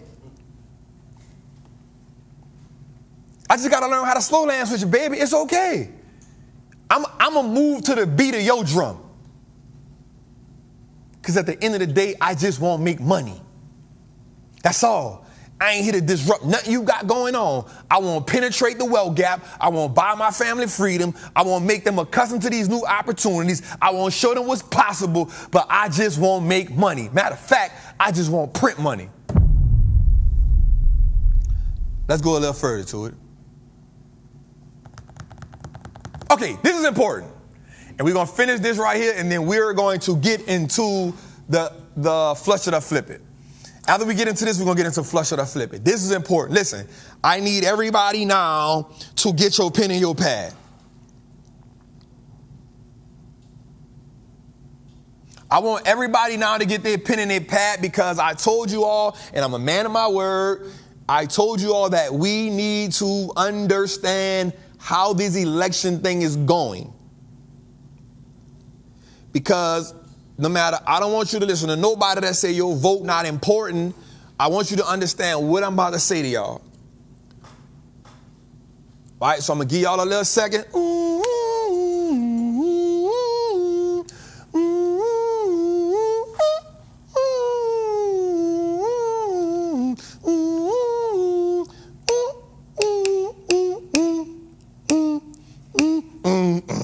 Come on, boy. Come on, Jose. I had to do that because Jose can't play that music else they gonna. Yeah, let me tell y'all something.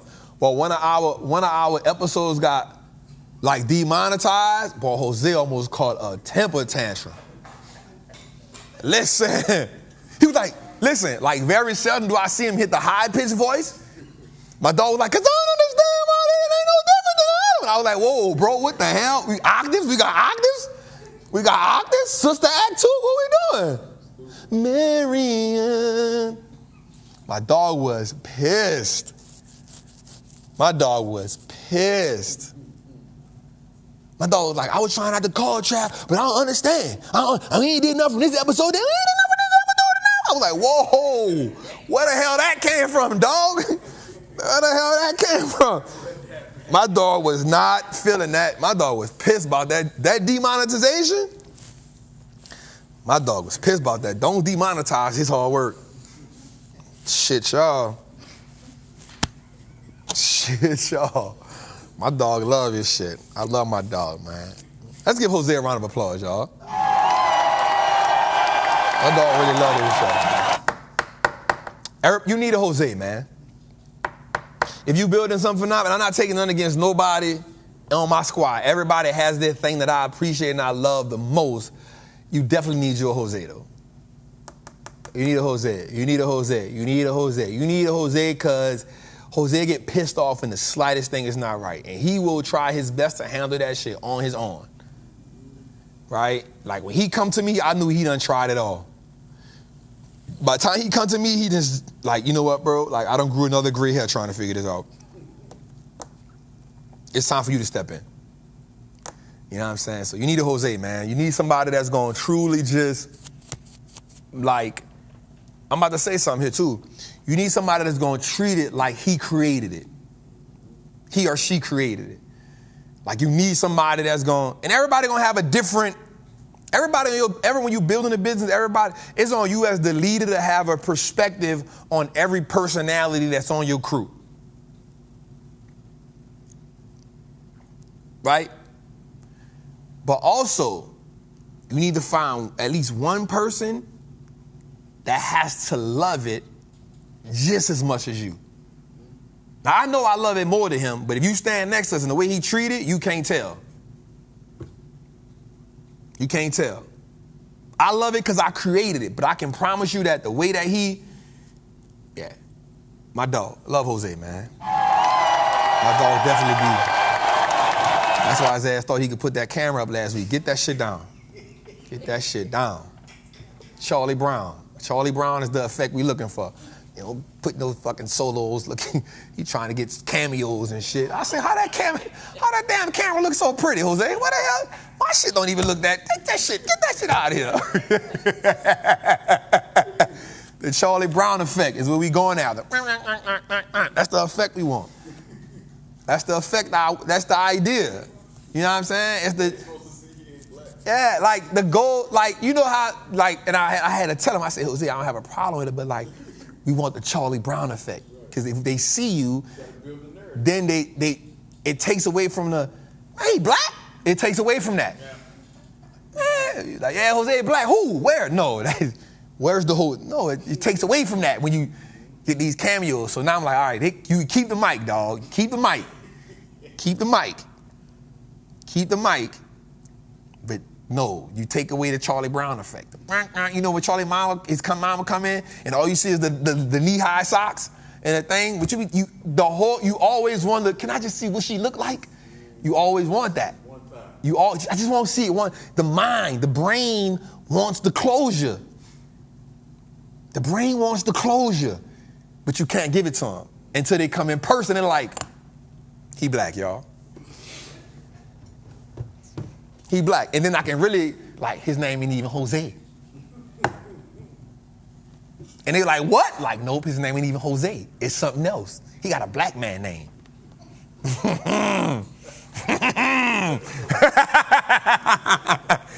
And don't get into all the names that he have. Because he told us his one name in the elevator. I was like, bro, where the hell did you get that from, dog? Genuine gave you that? What, Sequentis? Oh, God. Oh, God. Nah, some name he told me and B. And I was just like. Sequentis, that's on Genuine album. Nah, you said another name. You told me and B. And I was like, me and B just looked at each other like. What? I remember me and B was like. We just looked at each other like. You know I'm a stand-up. Like, nah, bro, I'm gonna just go out. Just go to your room, B. I'm gonna go to my room, you go to your room. We ain't even much going.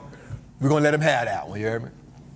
All right, so let's go, man. So today we're gonna get into the electoral college. So during this election, during this time, I take it as an honor. Not only do we talk about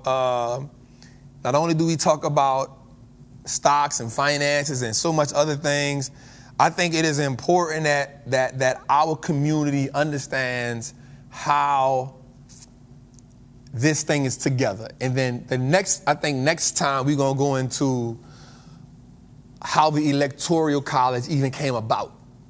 But today I want to get into this. All right, so let's go to it, Tootie. All right, so first of all, I want y'all to understand something. Let's get into it. So before we make that a whole screen, let's keep it on me first and then we'll get to that. All right, so here's what I wrote down. I want us to get it. All right, so first of all, in total, there are 538. So hold up. I saw some people on Instagram get on me about this. How do you say the word? Electoral. So I was saying electoral. So maybe I said it wrong. Electoral, like Toro. So electoral. What I said? Electoral. So electoral votes. Okay, good. I'm a hood dude, man. You know I'm learning all this. All right. So I know I say stuff wrong sometimes. You know what I'm saying? All right. So there's 538 electoral votes, right? The winner of the presidency is the first to 270. Now I know some of y'all may know it, but there's people who may not know it. So let's get it together. All right. Every state gets 2 senators. 2 senators, and then you get what's called representatives or congressmen and women.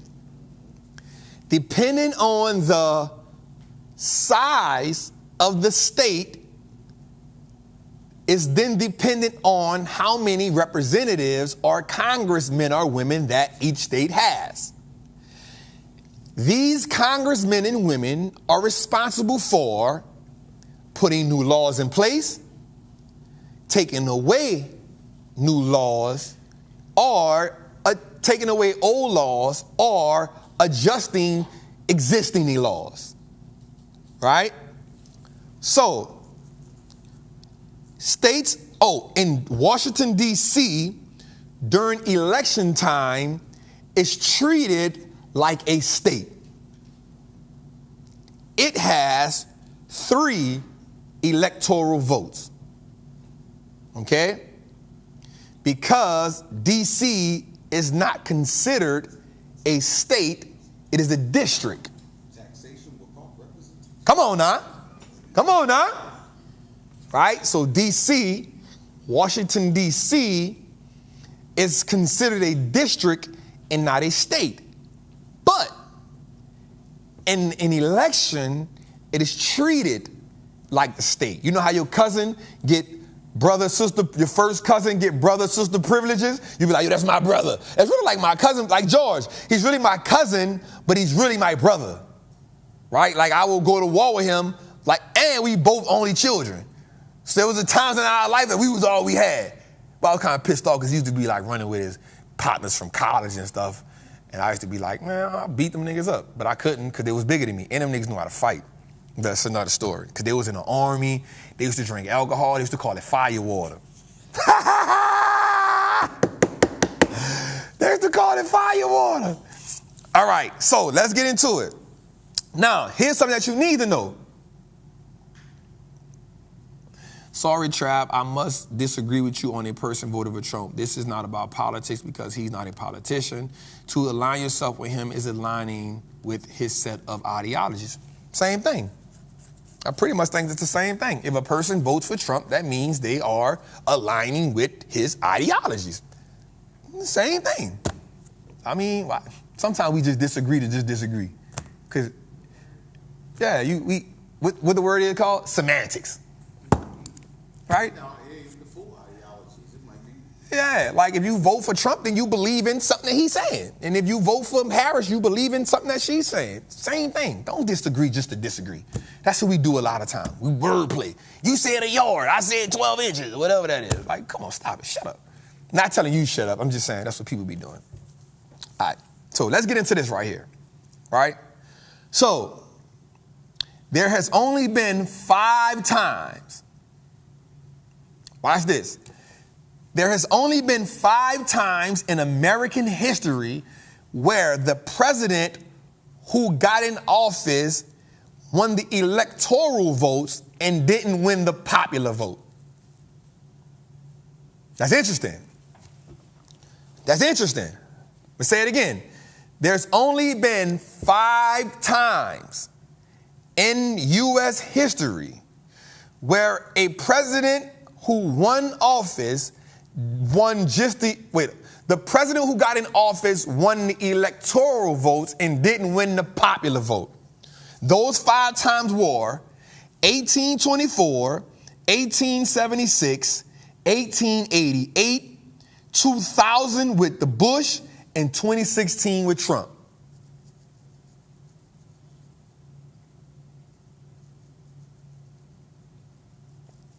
Okay, say it again.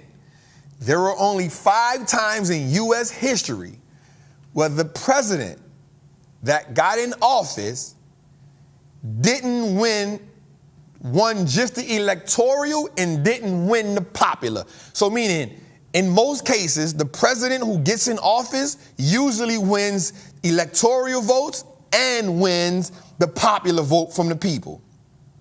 Those 5 times that didn't happen was 1824, 1876, 1888, 2000 with the Bush administration, and 2016 with Trump.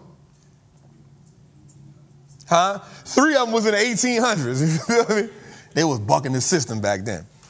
All right, so let's go a little further. We trapping or we trapping? We trapping or we trapping right here? This is important. Right? Let's go. So, as we go further. What the hell? All right. So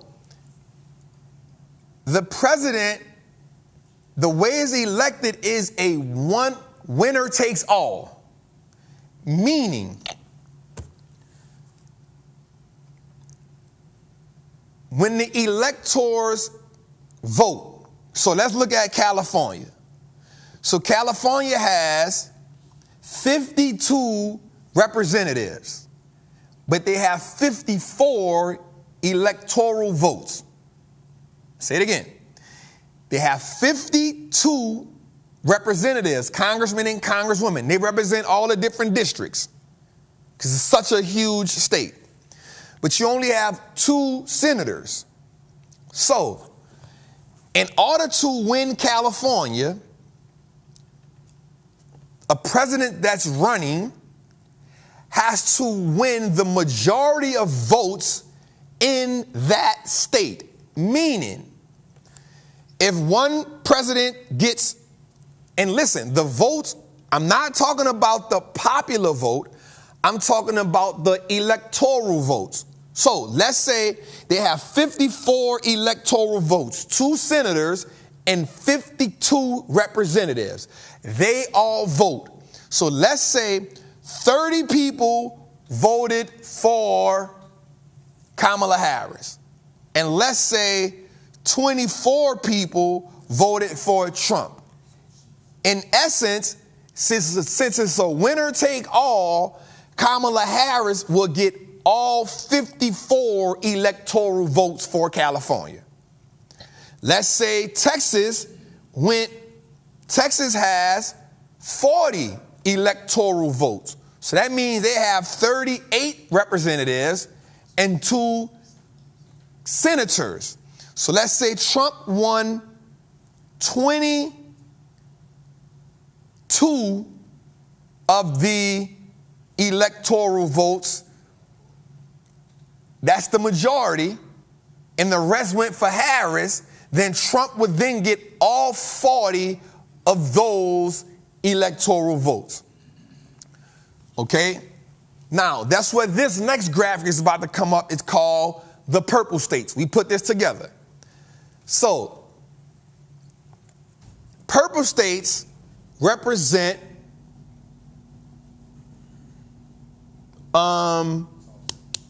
swing states. Purple states represent, y'all saying Cali have 55? I don't know. The research I just did said 54. If it's 55, I'm not mad. I'm not about to argue with you about one vote. You can have the one vote. Cool. It's yours. So next we have the purple states. So the purple states are considered the swing states. The purple states are considered the swing states. Now, these are important. Here's why these are important. So, a president, some states are red, some states are blue, right? Now, what most presidents will do is they'll say, these are my strong states. They gonna be red no matter what. Some states are blue. We say, you know what?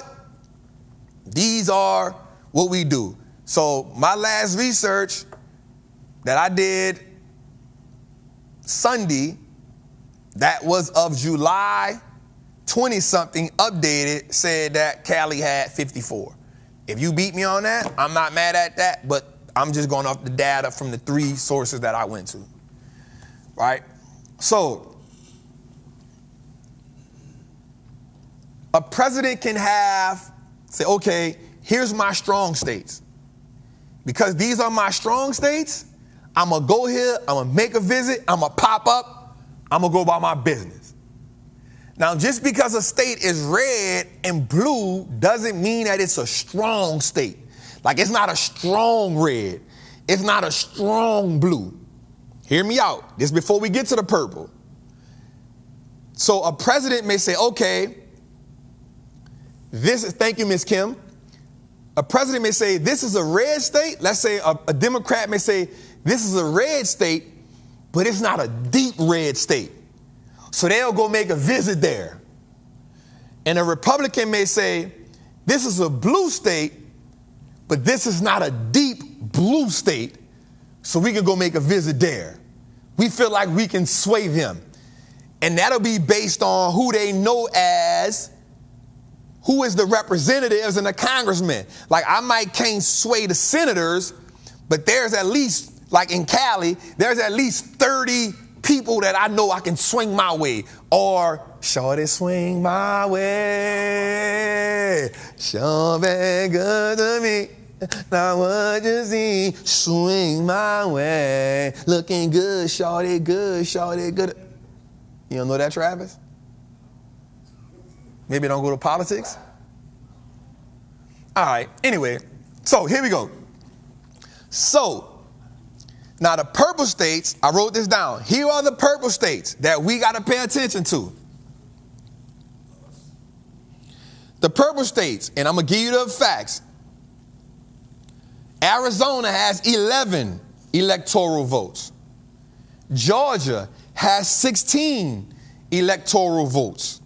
Michigan has 15 electoral votes. Nevada has 6 electoral votes. Pennsylvania has 19 electoral votes. And Wisconsin has 10 electoral votes. These 6 states are pivotal. Here's why. So here's what you'll see. Here's what you'll see.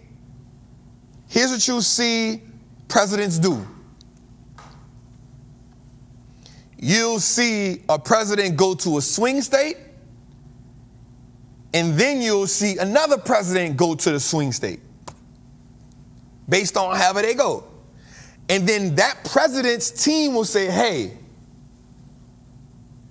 this president, I'm going to just use the current presidents. Let's say Kamala goes to Pennsylvania. Matter of fact, we'll use Georgia, because Trump was just in Georgia, right? But wasn't Trump just here? All right, so Trump came to Georgia. It's a swing state. There's 16 electoral votes on the line. So Kamala's team comes in and be like, we got to go hit Georgia. We just heard he probably did pretty good in Georgia. I got a couple phone calls up, because what happens is people be moving. Like, your goal is, as a congressman, you trying to go get position because you thinking one day I want to be a senator. You may have presidential dreams. That's the corporate ladder and the political ladder is the same thing. You trying to go up the court, so you got to make relationships. You know what? And if you watch some of these movies, like some of these series like Billions and The Wire and Succession, one of the brothers, I didn't. Shatora was like, you got to watch. I'm like, all right, cool. One of the brothers, watch this. One of the brothers in Succession was running for president. Watch this. And the other brother was like, look, don't run for president. Don't run for president. Don't go waste the time and money. If you go be a congressman over here in Michigan, we gonna pay you this, this, and this. He was like, hell no, I wanna be the president, I can win. So he ran for president, he was losing, and then he called his brother and said, hey, you still got that situation in Michigan for me? He's like, hell no. But they was in New York. Damn, my bad, Shatora. Damn. Just trying to make a point. So what happens is you will be a congressman anywhere you got to go at if it helps you on the political journey that you're after. So why am I saying that to say? I'm saying that to say that Kamala may be running for president, but she may know 4 people that's representatives in Georgia from early on in their political career. Remember, there was a picture that just surfaced of her at the doggone inaugural event for Barack in 2008. She been in politics. Caveat to this, presidents get 4-year terms, senators get 6-year terms, representatives get 2-year terms. That's important. Representatives, congressmen and congresswomen get 2-year terms. So you always got to revote them. Senators, 6 years. So in most cases, if a senator get in, that's who you stuck with for 6 years. That's what you're doing. They double down, now you got them for 12. Presidents, 4 years, all you can serve is 2. All right? So this is why congressmen always be hopping around. because they're trying to see what helps them go from congressperson to senator, maybe attorney general somewhere. Am I right? Attorney general, governor, those things like that. And then maybe Supreme Court, maybe president, secretary of state. These things is all part of the journey. Think about it. Joe Biden in the 80s was in the government. He voted for mass incarceration with Bill in 94. I was 10 years old, 12 years old in 94. So watch this. Imagine how long, this dude wasn't even born in 94. Oh my God, damn.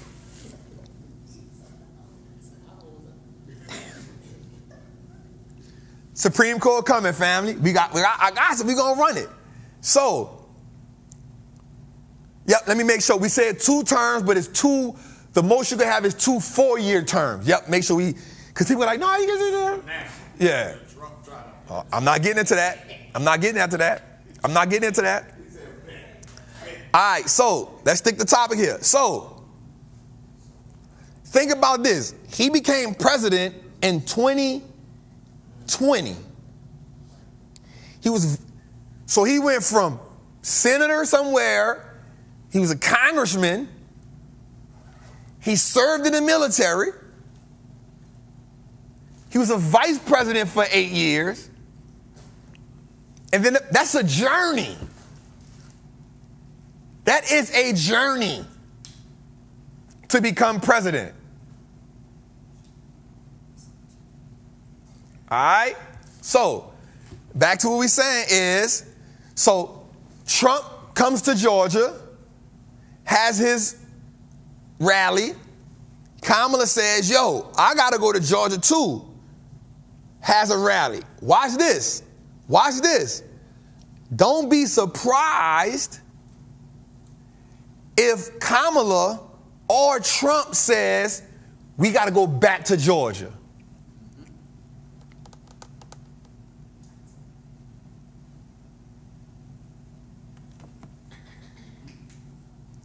Right?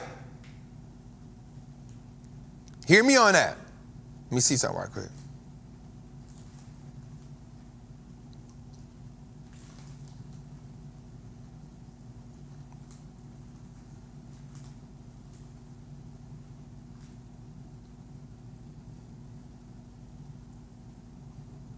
Damn, I just did that. I'm trying to see something right quick. Something I wrote down.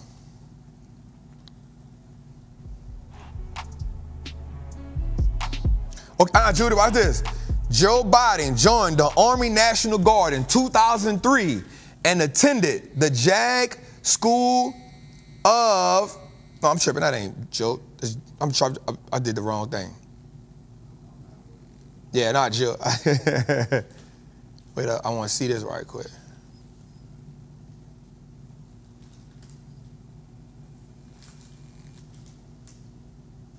Man, don't want to pull up for me. I'll get it. Anyway, let's go a little further. So, these 6 purple states become battlegrounds. So, certain states are red, certain states are blue, but so you got to fight the most. So you're going to see presidents, like if I feel like, damn, Jose really killed me in Pennsylvania, I need them 19. I'm going to have to double back. I got to double back. You'll see people, so I want y'all to remember this. Arizona, Georgia, Michigan, Nevada, Pennsylvania, Wisconsin, these are considered battleground states. Okay. One more thing I had to write. Oh, right here, California. These are the states with the most electoral votes. California, 54, until I'm proven wrong. Based on the last data. Texas has 40. Florida has 30. New York has 28. Ohio has 17.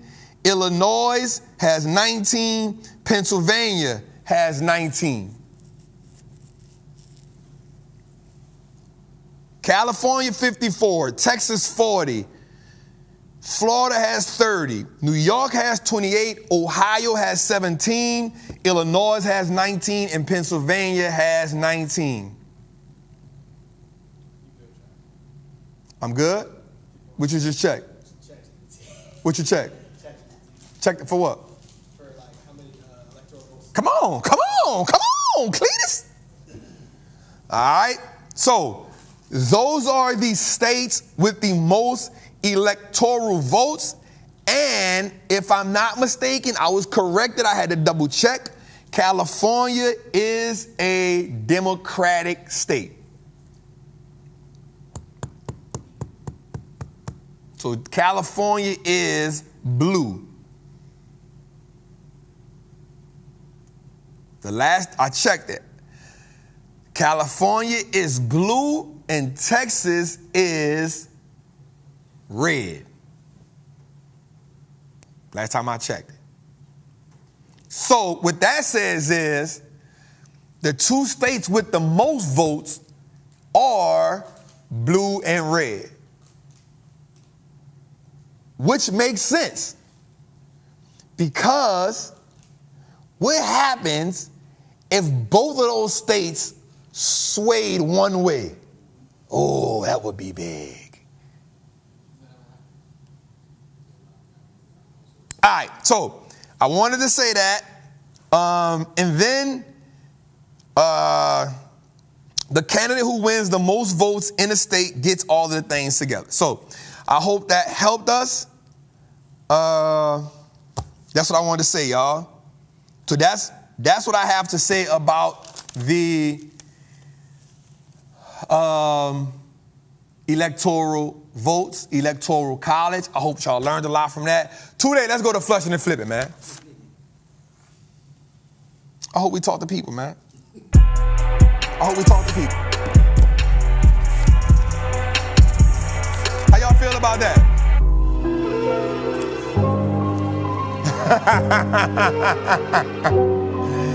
Somebody say I definitely got red vibes when I went to Texas. I feel that.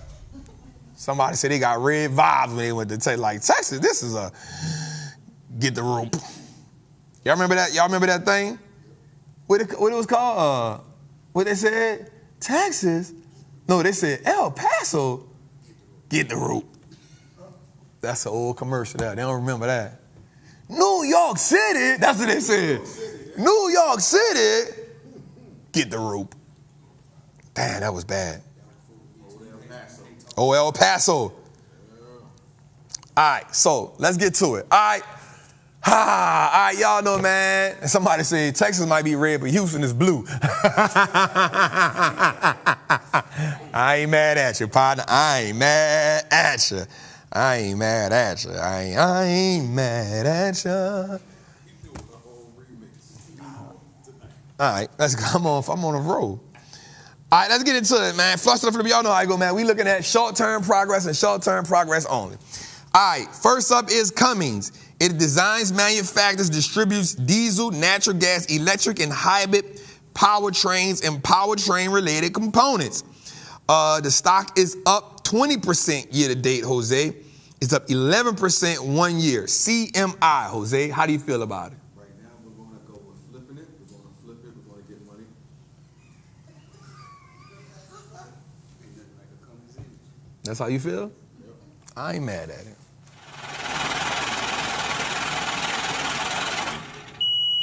All right, next on the list is Prologis, ticker symbol PLD. It engages in the logistics solutions and services. It operates in the real estate and strategic capital segments. The real estate segment represents the ownership and development of property. So this is a company that holds, that triple net leases real estate for companies like Amazon. There's one out here, matter of fact, in Atlanta, not too far from Kennesaw Mountain. I always see it. It's Prologis. They build warehouses and stuff for Amazon. It's a REIT. So they're down 5% year to date. They up 1% on the year, Jose. People are known, they are known for their 2.9% dividend yield, Jose. Are you flushing it or are you flipping it, Jose? We're gonna flush it. We're gonna flush it. Bro, what the hell is wrong with you? What the hell is wrong with you, dog? Right.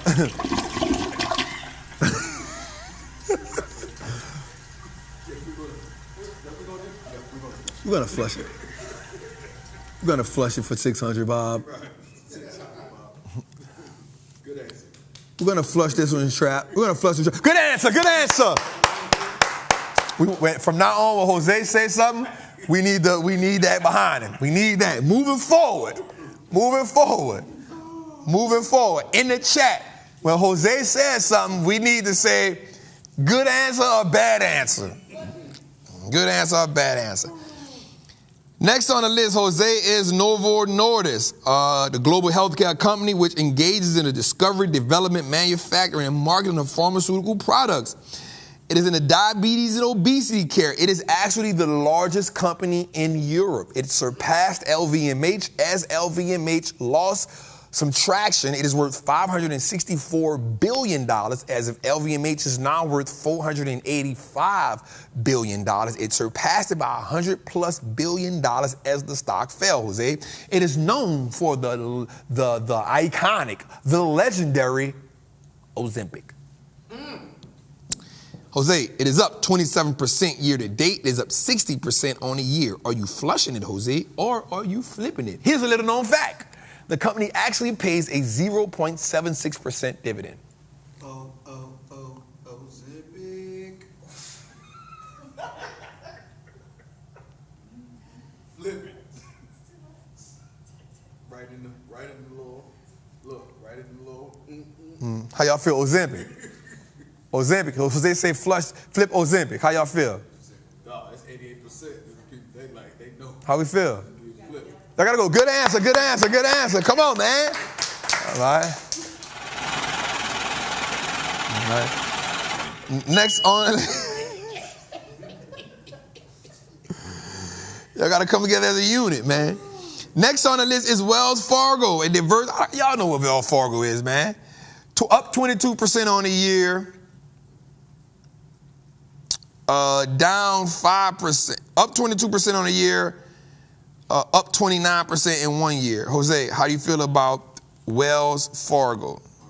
We definitely behind, but we're going to make sure we are going to flip that. Wells Fargo, get money. That's a moral investment. You said that before. That's a what? Moral investment. A moral investment. You said you wouldn't invest in it. It ain't about me. You got the buttons, bro. So it is about you. What you saying? Wells Fargo, are you flushing or flipping? We flipping. No, I'm gonna say make money. Flipping. Good answer. Good answer. Good answer. Good answer.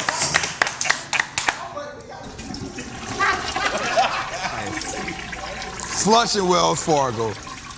Actually, people knew that too. 56%. Yeah, that's how the dude was like. That boy said on Family Feuds, a name that starts with an H. Right. That boy said, Jose. Everybody look. But they still Good answer. Okay, Jose. Good answer. Gotta say You gotta flush that, dog. All right, next on the list, Jose, is Goldman Sachs. Woo! Now I'm gonna tell y'all something that's crazy. In 2020, I bought this company. 2019 for $150. 500. $150. I think it's 2018, $150. I was at your mama's house around Thanksgiving. The market had shot down. I was like, damn, okay. $150. What you see, Sean? It's 2018, 2019. 2018. Yep. Oh, yeah, I see it. $150. Look around November-ish. October, yep, I see it. Yep, October. I was at your house. I remember that. I'll never forget that. I was around your house. 150. And I was like, and I'm gonna tell you how I learned about it. I learned about it because I was like, damn, they don't bank with regular people. They're the bank for businesses, an investment bank, and they bank for businesses. I was like, damn. And I remember Farrakhan said, we gotta talk to Goldman Sachs. Where is the Goldman Sachs? Where's the Morgan Stanleys? I'm not saying, I was like, damn, he went in on them, and I realized it's ran by Jews. I was like, oh, that's why he was on them like that. And I bought it. $150, dog. I bought like maybe 35 shares. I think now I probably got like 100. I never like doubled down on it, but I just knew it was a good company, dog. Because they do most of the IPOs.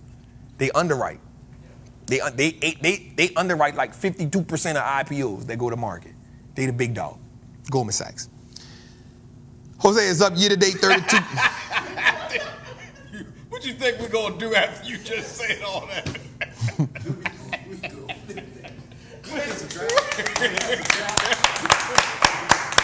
Good answer. Good answer. Good answer. Think I'm gonna say flush. Damn, I forgot. I'm just saying. Listen, Goldman is a gold mine. And I'm gonna tell you something. Like I don't want to say it like this, but like they one of them ones. They one of them. They be performing. They be because it's a. Never mind. Anyway. Not to mention that they pay a 2.33% dividend yield. Not to mention that. All right, next on the list is Honda. Gotta put HMC. There we go. All right, Honda. Y'all know who Honda is, man. Year to date up 3%, 1 year down 0.58%. We going down. I'm going down. We flushing. How we feel? That's a good answer, Jose. Good answer. Good answer. Good answer. Good answer. Good answer. Today, turn my mic up. All right. Next on the list. CPR. Copart. This company just deals with salvage parts. Plain and simple. Insurance companies deal with them a lot. They deal with salvage parts. A lot of off-market parts. Your car get in a crash, your car get totaled, you go to Copart, you get the car, you might get a lemon, you might get a good one. I made about $15,000, $20,000 during my time of flushing, getting car from Copart, right? Great business. Jose, year to date up 6%, 1 year up 17%. How you feel about it? Copart, flush it or flip it? 73% say we're going to go ahead and flip it. We're flipping it.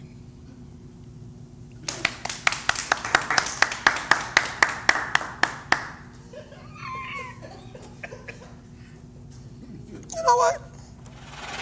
Let's flip Copart. All right, Intuitive Surgical. It engages in the provision of robotic-assisted surgery, solution, and invasive care through comprehensive ecosystem of products and services. I don't know what the hell that means, right? But I do know they do the robots that do the surgery. That's what they do. They're the robots that do the surgery, right? All right, year to date, Jose is up 30%, up $100. And 1 year up 32%. Jose, flush it or flip it? We are flipping it. Good answer. I'm waiting for y'all. Damn, I'm waiting for y'all. There we go. I like it. George get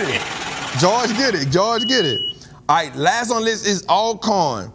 The company engages in the development, manufacturing, of marketing of surgical equipment and devices and pharmaceutical eye drops and consumer vision care products to treat eye disease and disorders.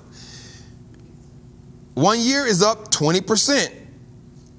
No, year to date is up 20%. 1 year is up 9%. Jose, flush it up, flip it. We're going to flip. We're going to get money with that.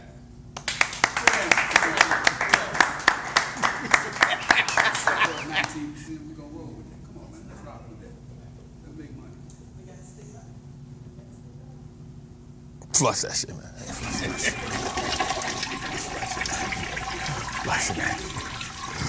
Good answer. All right, y'all. Let's go. 2 days. 1-800-TRAPPIN hotline. Let's get into it, man. Maybe we got Jose. Hey Trap, quick question. Me and two of my friends were talking, and we think it would be a good idea for us all to put in on one stock that we all individually can't afford. So I was wondering, do you think that is a good idea? Hell no. You my dog. I got nothing but love for you. Hell.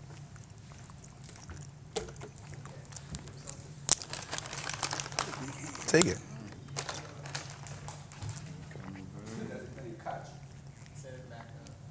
Huh? Not yet, not yet. Okay. Got him drinking the water. I'm going again.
All right, so what we said was that there's no need for the young family to go in together on buying that stock. Y'all young, I get it, I understand it, but straight up, there's too much paperwork gotta happen. You know what I'm saying? You gotta sign an NDA, you gotta put rules together, because he might be like, I want my $15. Now you got to sell the one stock to give him the $15. And you don't want to go through that. Daddy, I want my $15. They don't want to get my $15. Now you got to sell your stock. Now you got to pay taxes on the $15 because he want $15. We ain't doing that. So here's what we're going to do. You going to buy the stock, and all y'all like the stock. That's cool. So now we're going to start doing chores around the house. We're going to start cutting some grass. We're going to have a lemonade stand. We're going to wash a car. We're going to take out some trash in the neighborhood. We're going to do all that. We're going to help mama and daddy, get some stuff out the back of the car. We're going to do everything we can do to earn some money. And then we're going to keep breaking the money down until we can buy our own stock. Hell no, we ain't buying no stock together. We're going to flush that idea. And they fixed that toilet. Ah, damn. Must have been a Roto-Rooter. Mother was Roto-Rooter, right?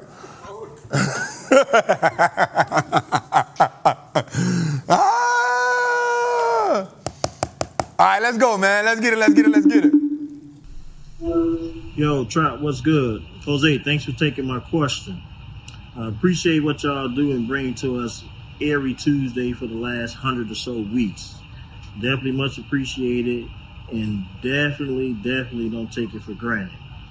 My question is, I know on the Options Masterclass, you talk about how you can find the premium history for like an options contract. I was wondering if you can tell me a way to go about doing that, because I know you use E-Trade, and you kind of specified on Options Masterclass how to find it on E-Trade, but I haven't been able to do it on Charles Schwab yet. Thanks, appreciate everything you do. Oh man, what's good, family? So I've never traded on Charles Schwab. I would probably have to go try to figure it out, but also like E-Trade, that's one of the reasons why I like it, because of those kind of perks. You know what I'm saying? I don't know. I wouldn't know, family. You've been rocking with me so first of all, let me say something. You've been rocking with me for about 5 years. So I want to just tell you I appreciate you. You feel me? But yeah, I don't know. It's on Thinkorswim you can use. We found it on Thinkorswim, but not on Charles Schwab. I never used it. I'll probably have to go try to figure it out. But definitely, when I do, you definitely got it, family, for sure. Great question. No. So what I'm saying is, I haven't used it on the chart. So that premium thing he's looking for, like, we found it on Thinkorswim. But if you want to trade on the Charles Schwab platform without the Thinkorswim, like, you can just use like, he's using probably Charles Schwab and not the Thinkorswim version. And so I wouldn't know how to get to it on that. Now, if you went to the Charles Schwab, if you went to the Thinkorswim platform, I think we show how to use that. Yep. Let's go, man. What we got? Hey, what's up, Trapper family? Trap, I have a very simple question. I know that the one thing you say is that you can never really teach us or guide us through our emotions when the market is down. So my question is this: what do you do? What is your thought? What is your perspective when you see the market going down? If you could share that with us, how you handle it emotionally, I'd really appreciate it. Thanks for all you do. Oh, man. So that's Miss Kim. Y'all felt that hug? Y'all felt that hug? Y'all didn't feel that warm hug? Touch a warm hug. Miss Kim is so amazing. She has all her little grandbabies and kids, and she really changing the trajectory of her family with the market. We was in Trappin Tuesdays. We was in our class one day, and Trappers Anonymous, and she was like, I don't even got a presentation. I want to show y'all something. And she showed us the presentation. It was literally a Zoom call of her and her family breaking down stocks and stuff. I was like, damn, this is hard right here. That was super hard. So shout out for Miss Kim, because she is so amazing. 100% she's amazing.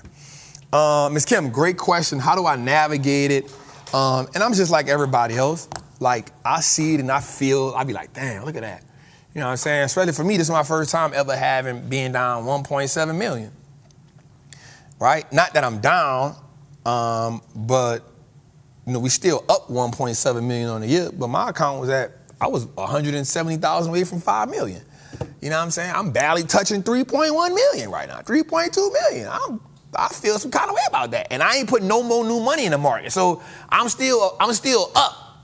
But I'm just looking at it like, damn, bro, I just needed probably like $6 on like 5 stocks all together. And I'd have been at 1.5, been at 5 million. I really would have cut up. I'd have been like, ooh, dot. But this is my first time ever being down, 1.7 million. Well, giving the market back 1.7 million. And so for me, man, I've always said this to us too. I've said that the bigger you play, the bigger the losses that you got to incur, right? Just last year, probably the most I had lost was probably like 300,000 or something like that. We did that in September. That was my first time.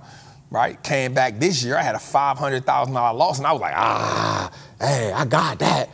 But to give the market back 1.7 million in a 3-week time span, that's a different emotion for me. And remember, I said this before, the only thing that changes as you get bigger is the emotion involved.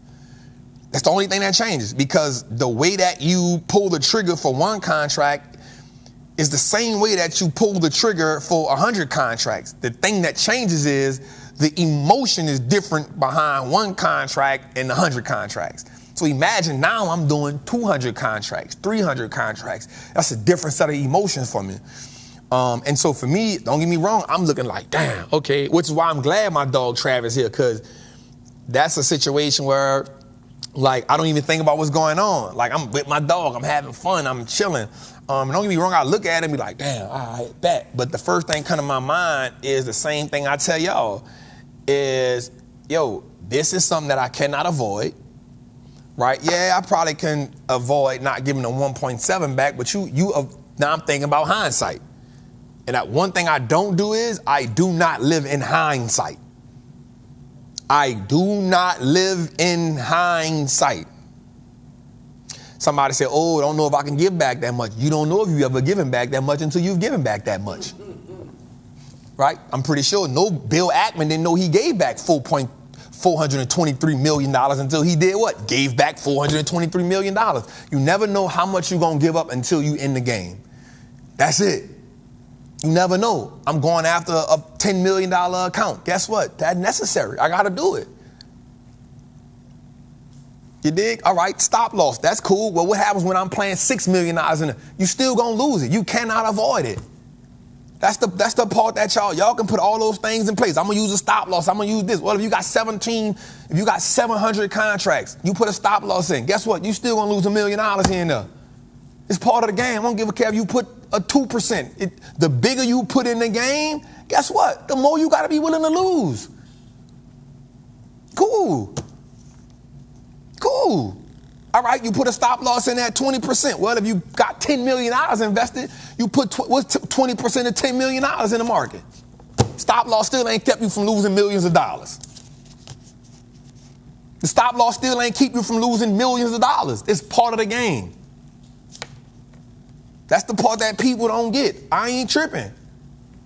All right, you want to avoid a loss so bad. You want to not lose money so bad.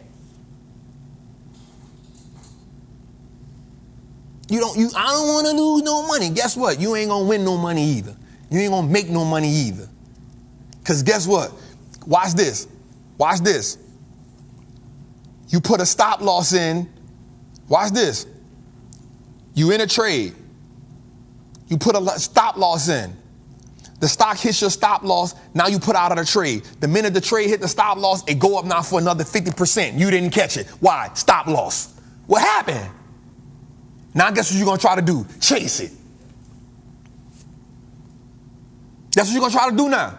Man, I shouldn't have had the stop loss in. And now what's going to happen next time is you're going to play it again. And guess what you're going to do? You're going to move the stop loss down a little more, thinking it's going to go down more. And guess what's going to happen? Nah, it ain't going to. I'm not about to keep adjusting my rules. I play the game and let the market tell me what to do. I navigate. You cannot avoid this. You cannot avoid it. The reason why you don't know that you can deal with $1.6 million when you give it back to the market, because and I'm not saying you're not going to be there, but you ain't in the position yet to see what a $1.7 million give back look like. You ain't in that position yet. When you get to the position I'm in, and I know you will, you're going to look at it completely different than how you're looking at it right now. You probably don't have $4, $5, $6, $7 million in the market right now. So you looking at that like, damn, dog, like, I ain't going to never give. At one point, I thought losing $100,000. I ain't going to never get back to $100,000 until I realized I'm going to get a couple M's. I'm going to get a couple M's. 100% hedging with covered calls, definitely my thing. Y'all know what I said. I did covered calls. I ain't got it to 100% yet. I'm kind of like 40, 50%. But I'm definitely doing that. That's why I don't teach it yet. Again, I could look at Bill Ackman right now and be like, damn, bro, dude lost $423 million. I would never give $423 million back in the market. Guess what? He the same person turned $200 million to $2.7 billion in one trade. What if you'd have had that going on? You feel me? You feel me? He gave the market, he gave him back $423 million. But guess what? He the same person that turned $200 million to $2.7 billion. In one trade. What if he would have said that? It's a part of the game. It's a part of the game. You can't avoid it.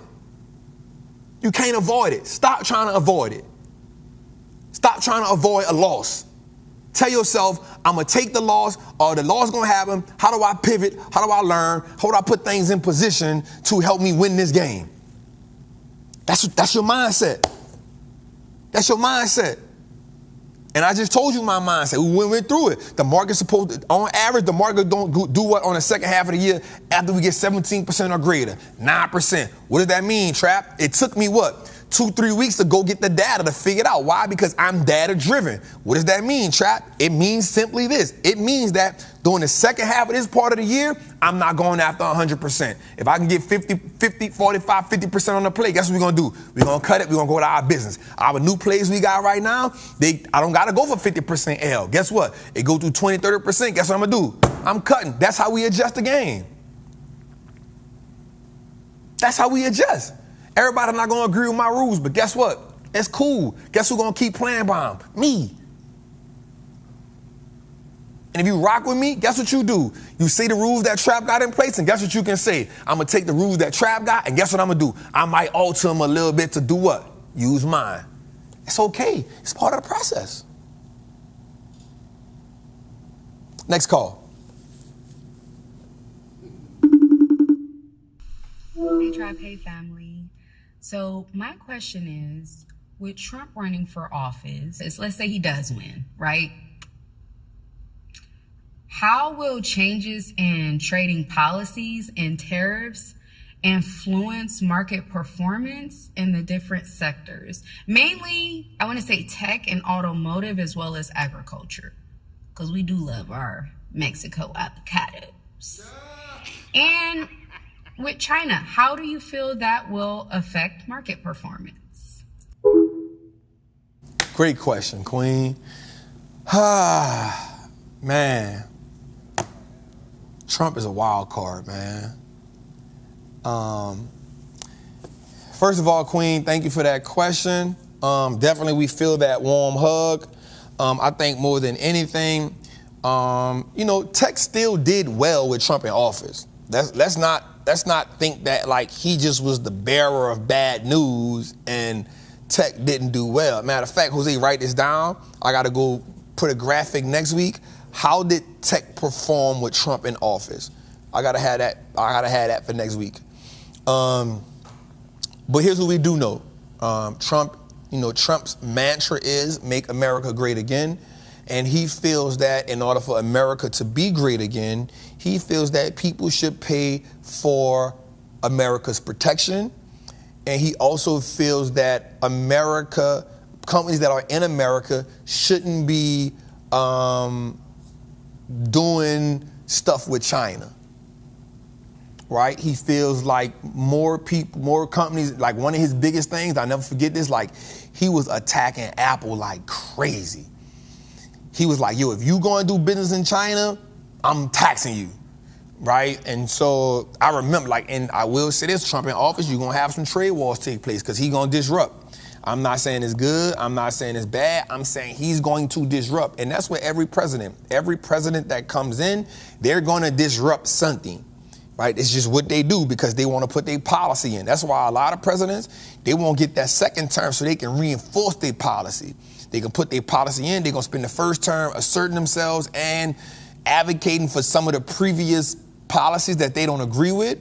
And they're going to try to put people in those representatives, those Congress, those Senate spots that can, help them like cultivate the laws, the policies, the legislations that they want so they can get more stuff in their favor. And then they'll take the last 4 years to now double down on what they had. And then they're going to say, okay, this person is coming for president. Now let me endorse them, which is why we saw Barack like, yo, we rocking with Joe Biden. Yada, they didn't really want, Hillary, right? They didn't really want to do that like that, but it happened. So that's what you want to see.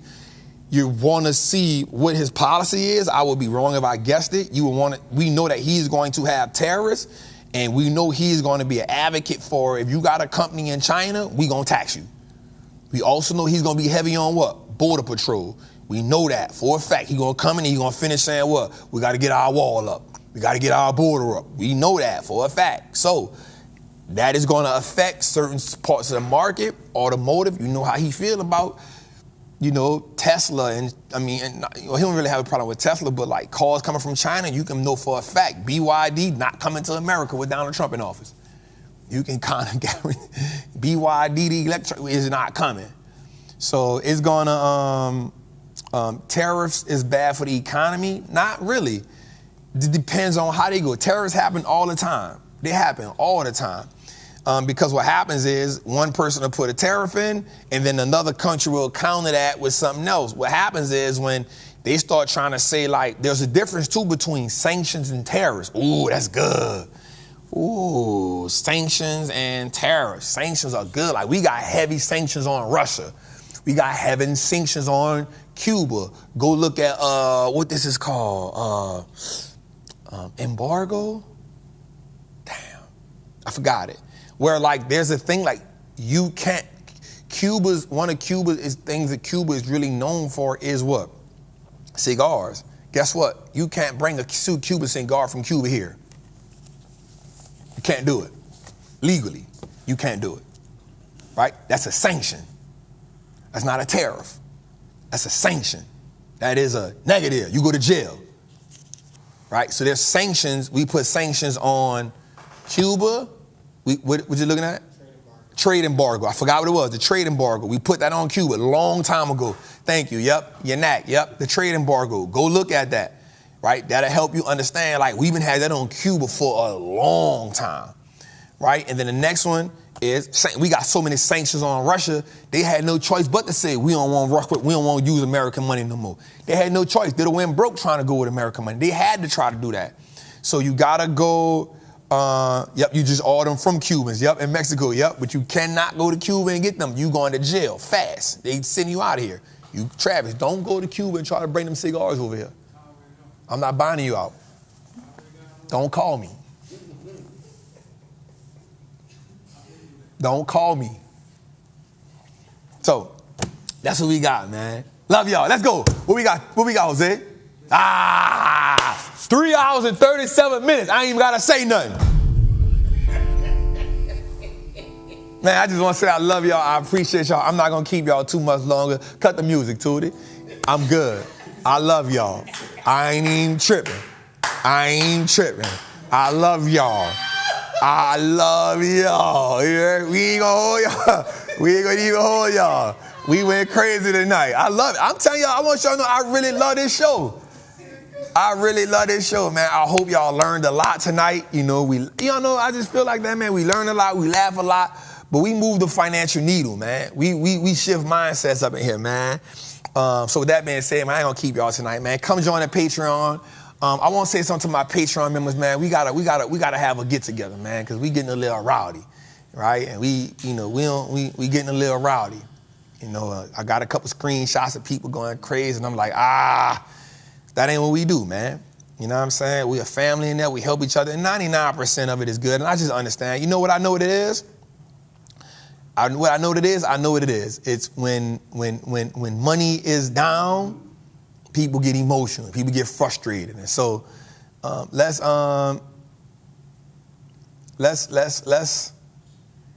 we got to have a family reunion for everybody, because we can't have that. We can't have people cursing people out in the Patreon. Not like that, man. So we're gonna have a family reunion, and I know it don't come from a bad place. I know it don't come from a bad place. So we're gonna have a conversation in the Patreon about that. And we're not picking on nobody, but we gotta, people sending me stuff, and when people start sending me stuff like that, it's okay, let's have a conversation. So, but I get it. I'm not mad. I get what it is, man. It's just emotions. People money down right now. They don't know how to respond, and that's when I come in. I've been doing my best to navigate that with us, but we'll talk about it. Other than that, man, come join Trappers Anonymous. That's the squad. They be on some gangster stuff over there. You know what I'm saying? I got to put some lieutenants in the Patreon. That's what I got to do. Like, I got admin in the Trappers Anonymous, so Natalie, Chelsea, Lieutenant Casey, they ain't going for it. They kick you out before I get to you. You know what I'm saying? Tori, they kick you out before I get there. So I'm going to put some lieutenants up in the Patreon. Let's just keep it respectful at all times, man. We family, man. And here's the thing, though. Family have disputes sometimes, right? But it's still love, right? Still love. So come join the Patreon. Y'all know how we get down in there. You see that NVIDIA 140 play got people emotion crazy. You ain't lying, boy. I had to look at that one like, I ain't never been down 60% on the NVIDIA play. Jesus. But other than that, man, the birthday sale, you only got 2 days to get it. You got today and tomorrow. After that, it is done. 100%. We let it rock out for the whole month. You got today and tomorrow, and it's done for. That's it. It ain't coming back. It ain't coming back. It's over. I did it for the whole month of July. This is my birthday. If you ain't got it now, you get the options masterclass, and you get the Trapper method. Phenomenal. Also, we got the apparel. Man. The honey mustard. It's hoodie season year round for us. You feel me? Get your apparel. And last but not least, man, what am I saying, Jose? Oh, man, audio, man. I got to do a better job at promoting the audio more. I got to do a better job at promoting the audio more. So thank y'all, but definitely, man, get the audio, man. And also go subscribe to the Wallstreet Trapper YouTube. We've been putting out some dope videos over there. That's crazy. Also, make you on this channel, make sure you subscribe to this channel too. But go to the audios, y'all. Let's start hitting them up, man. Let's get through stuff. Let's go to Apple. Let's go to Google Play, Spotify, and let's go get it, man. So I love y'all. I appreciate y'all. I will see y'all next week, man. Wall Street looks like us now.